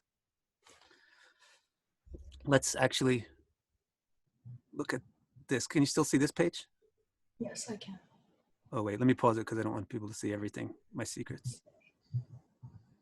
Wait, now okay, so I just paused the screen sharing. Can you still see it? I still see recording, and I do see the screen. All right, anyway, you saw some of my secrets there. My secret software. I didn't see your secret software. I just saw Google. Oh, okay. Good, you didn't see it. All right, so here we go. If we look at, now we're gonna have to scroll way down because this is if Tony Hawk got my complete chart assessment. So his Saturn is not that important, so it's gonna be, there it is, kind of buried down into the thing. So let's look and see what it says about Saturn in Aries. Feeling unnecessarily confined and restricted in any partnership, tending to be cruel, unrelenting, unforgiving, adamantly uncaring, unattached, and unconcerned. It's not fearful. It's actually quite different than fearful. This guy is not concerned with stuff. Very uncaring, unconcerned, unattached. And it also is not, I didn't mention it here, but it's rashness because you got Saturn as the planet that gives you your patience. But if you debilitate it, then you're not going to get patience.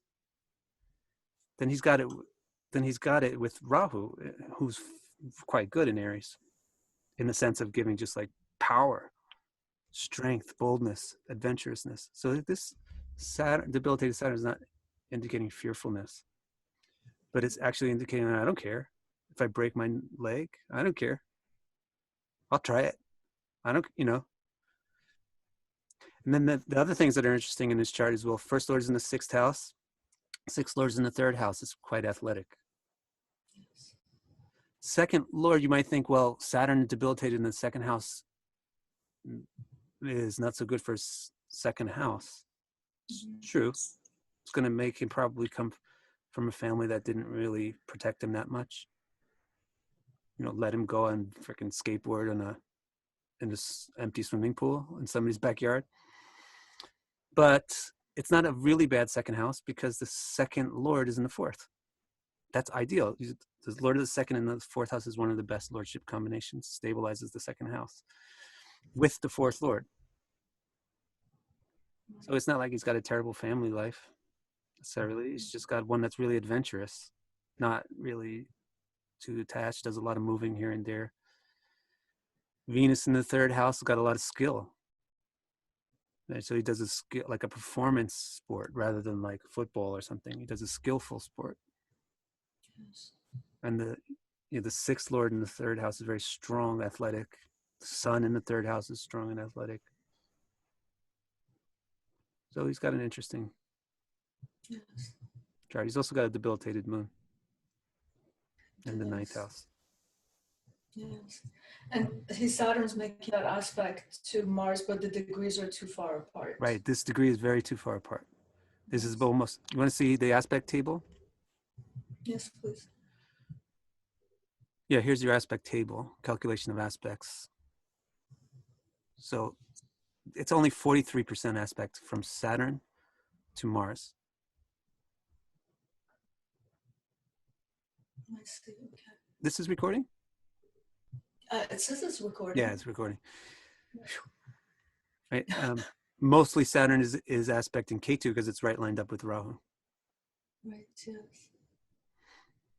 And his Mars is having a strong aspect to both Sun and Jupiter too, right? No. No? Moon and Jupiter, but aspect to the moon is kind of negligible. It's 58%. Aspect to Jupiter is strong. So that's interesting. And people might say, what? How is this Mars aspecting this Jupiter? It's because the sign borders don't matter. The Mars is at 3 degrees of Gemini, so it's right towards the beginning of Gemini, and Jupiter is at 26 degrees of Leo, so it's right at the end of Leo. So they're just about 90 degrees apart from each other. It's so good we have a visual, because when you were saying that earlier, I was trying to imagine it. I see it now. Okay. Yeah. Yes. Yeah, so Mars is putting in a strong aspect onto Jupiter. That's also showing that he's athletic. Right? Jupiter's in the first lord is in the 6th house, 10th lord is in the 6th house. In Leo, with Mars's aspect. And the 6th lord is in the 3rd house. The moon is also in a Mars sign. Saturn is in a Mars sign. Moon's in a Mars sign can be really rash. Mm-hmm. So like to do a crazy sport, like to do sports is kind of rash. To do a dangerous sport, Yes. very rash. So And he's rash, skateboarding. but rash in a good way. Yes. Okay. Thank you for doing that. That was fun. See, this is what I mean. If somebody just says, well, Tony Hawk has a debilitated Saturn, and then you just try to talk to that point, Mm-hmm. it's actually counterproductive. Like everybody's got an individual chart. Get the birth data, look at the chart. It takes time.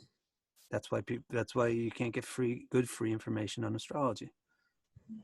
Because you have to compensate people for the time they take to read your chart, unless you don't mind somebody who's a novice who just wants to learn by reading your chart. But in that case, you're not going to probably get that good information anyway, because he or she's not very experienced. So yeah, you have to be able to look at the whole chart really fast. Get the whole thing as a picture. See the whole thing as an overview. All right. Yes. What's next? Victikara has stopped screen share. I don't know what that is. It's got to be your Zoom guardian angel of Zoom telling you what's happening, because you obviously couldn't see it. No, should I try to turn it off or just leave it? It's cool. It's not going to happen again. If it does happen again, we'll like lip sync to it. Okay. I just wanted to, at this point, just move away from Saturn for a second. And I wanted to ask you a question because it happened in the transit recently. And see, on January, can I just read out my question here so I don't mix it up? Okay, so on January 8th, Venus was running behind the sun, and this was happening for the past 10 months as an interior conjunction. And then on January 9th, Venus moved ahead of the sun as an exterior conjunction. Now it's going to take another few months when Venus goes retrograde and Venus falls again behind the sun, and sun is winning the race. So I wanted to know, when we look at a chart and we see these planet races, should we take that into consideration in terms of their interpretation as to who's ahead of how fast they're moving when they pass each other or retrograde and fall behind and so forth? Yeah, you should, but the first grade student doesn't really learn multiplication. I think like second grade learns multiplication, and then they don't really learn like I don't know. You know what I'm saying? You can't learn everything at once. First, figure out what the planets mean. People don't even really clearly know what the planets mean. People don't really know what Mercury is about. People don't know what the moon is about. They have all kinds of mixed up ideas about that. First, get that all sorted out. That's the first thing you have to do. Then just learn basics, like what is the reasonable basic interpretation of planet A and sign A, planet A and sign B. Learn all that stuff, not by memorizing it, but by thinking about it and figuring it out, so that you can make sense of statements about it in valid texts by great authors, by great astrologers. Then you start to think about principles like aspects, conjunctions, yogas. What are these things all about? How do I calculate them? How do I interpret them? How do they affect? Yes. Then you can refine those things still further. Is this aspect applying or is it separating? Is the conjunction applying or separating, interior or exterior, right? Is it applying or separating? It makes a difference.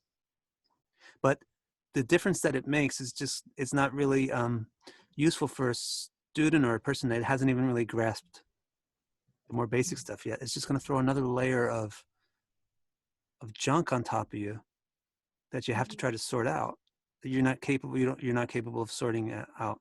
That's why people, if you get like inspired to learn about astrology, then you go out there and you get information, and then within like 53 seconds, usually you feel overwhelmed, because it's like way too much overload, because it's not really sorted out. Like, first learn this. Don't even ask questions about something else yet. You haven't gotten this part down yet. You know, learn about this, then go and learn about the next thing, then go over. So yeah, in applying, when things are applying, then the planet that's applying, just the basic theory is the planet that's applying is applying its symbolism to the planet that's it's gaining on. And so, or when an aspect is applying, it's intensifying the aspect. And then when it's separating, it's dispersing. The effect of that thing is going away. So it's being released from that. So for example, if you have a dispersing conjunction that was negative, then then it indicates gaining release from that conjunction.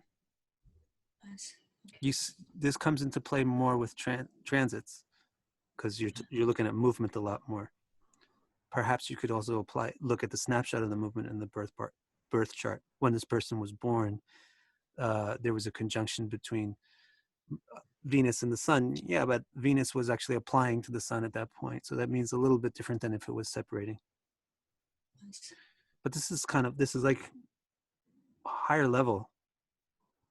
You know, now you're like really going into details about things. I think people really, unfortunately, they don't like to hear this, but they're not really ready to go into those details.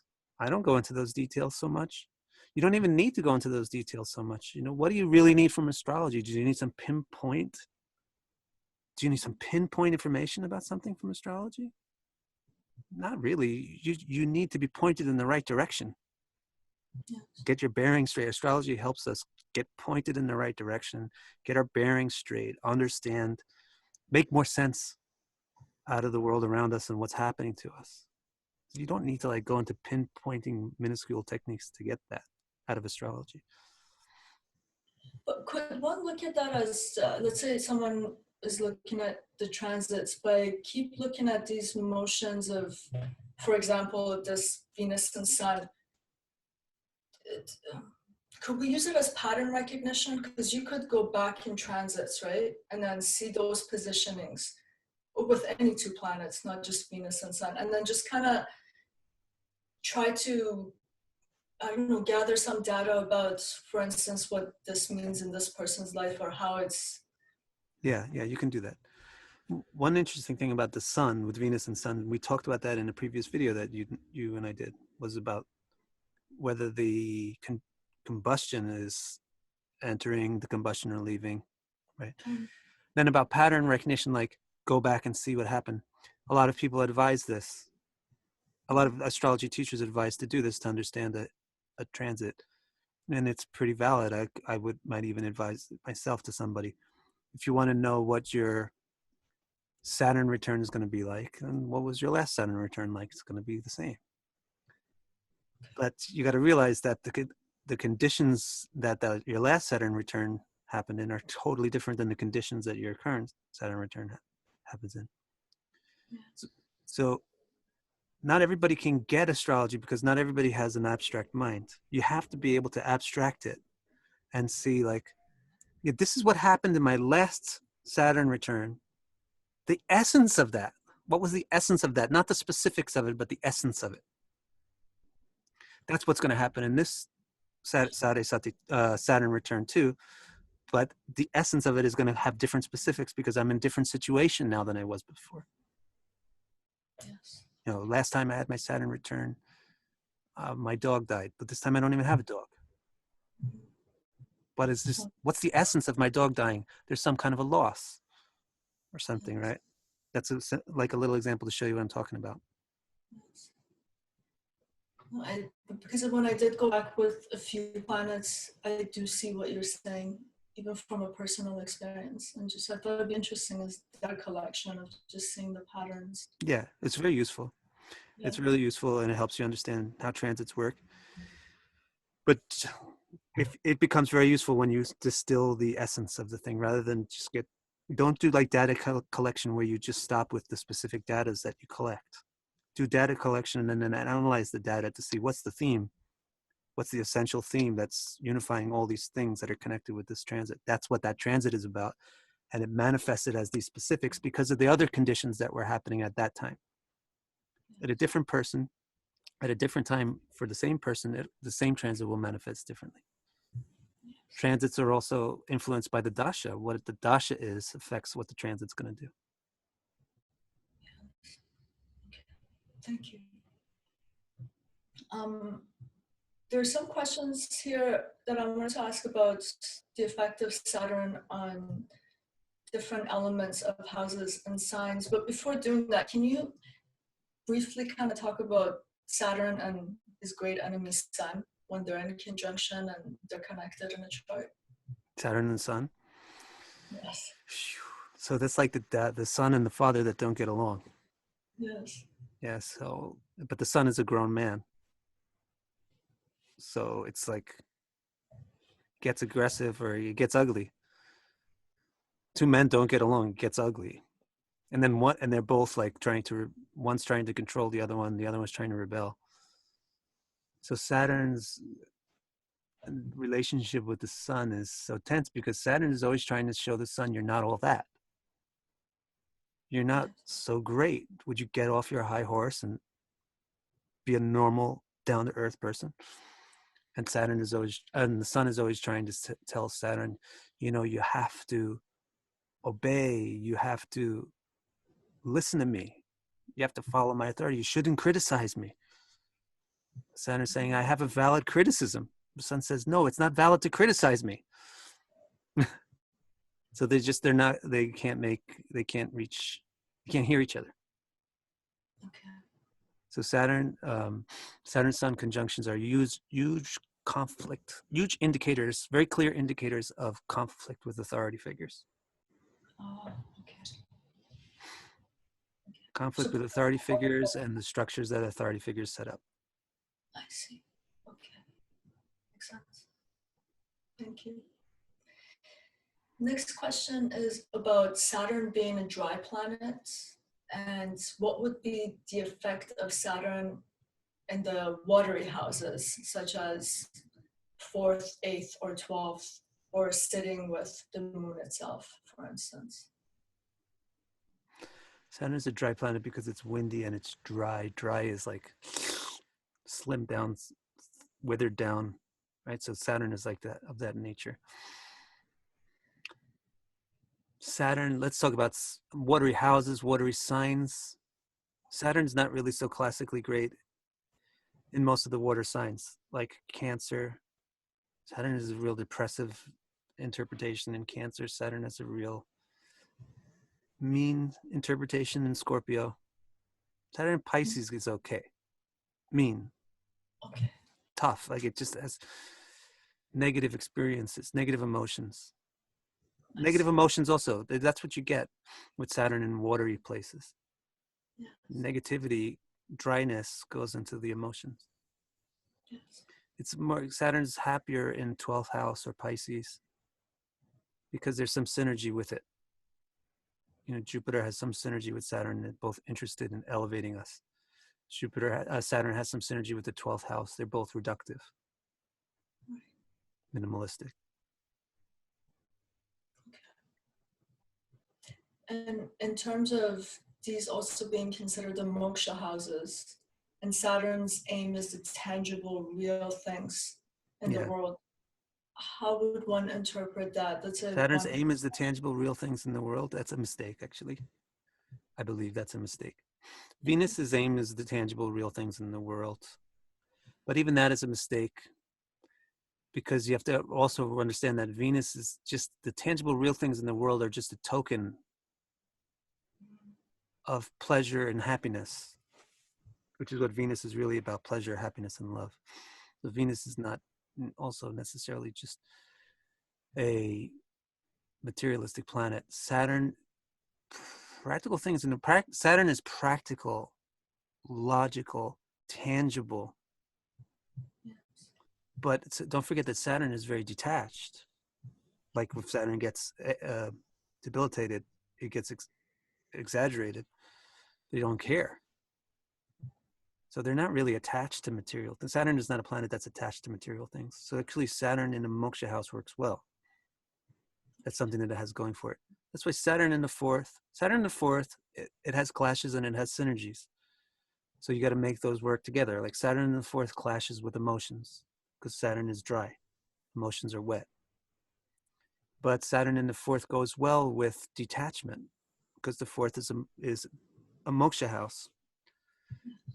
So you have Saturn. The fourth is an interesting house because it's a house of devotion, affection, but also detachment. So it means that devotion and attachment is part and parcel of your detachment from yourself.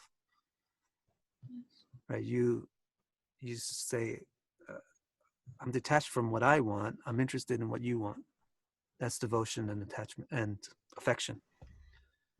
So Saturn's okay with a little bit okay in the fourth house in the sense that at least it gives you a sense of being able to sacrifice for others, willingness to sacrifice for others.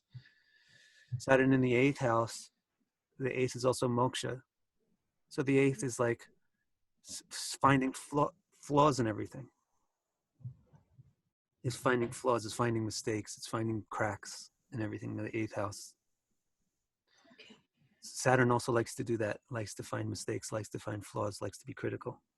So it can get along great in the eighth house. Saturn in the eighth house can give you a nature that's really critical, but it's also going to give you like a meanness. But that goes together, doesn't it?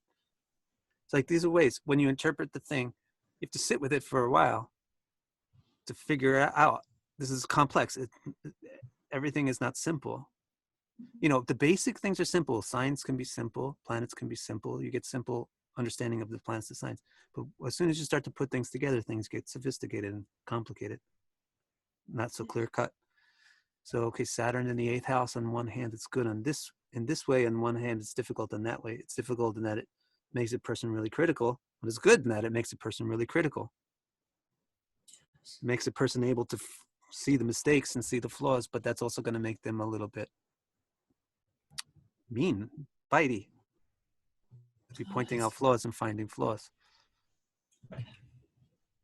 I was trying to think about that the whole time when you say mean. How does it become mean? But now I see what you mean. Well, and also Saturn in Scorpio. And Scorpio's got a stinger. Scorpio is emotional but independent. And then you throw Saturn in the mix. Saturn, that's your first question was, how does Saturn and Mars relate? Well, this is a Mars sign. You put Saturn in the Mars sign. You're going to have that Saturn-Mars conjunction type of interpretation here too. So Saturn and Scorpio in an emotional place. It's a clash between dryness and emotion. It's getting two tough guys together, and it's both in its critical position. So it's a critical there's critical feelings that have a bite to them. That's why I say, especially Saturn and Scorpio, it's got a little pinch. It pinches people. Yes. Makes sense. The next question is about Saturn's aspects, because it's 3rd, 7th, 10th, so it's 60 degrees, 180, and 270. Right. So can you explain for us do they hold a significant meaning at 60 degrees and then at 180 degrees? Yeah, I'll do this. This will be our last question then, right? Okay, every planet has a full aspect at 180 degrees. Yes. And every planet, there's a certain thing. Every planet has full to 180 degrees, 3/4 to 90 and 210, 4th and 8th positions. Let's get rid of these big numbers, degrees. Let's talk about signs from.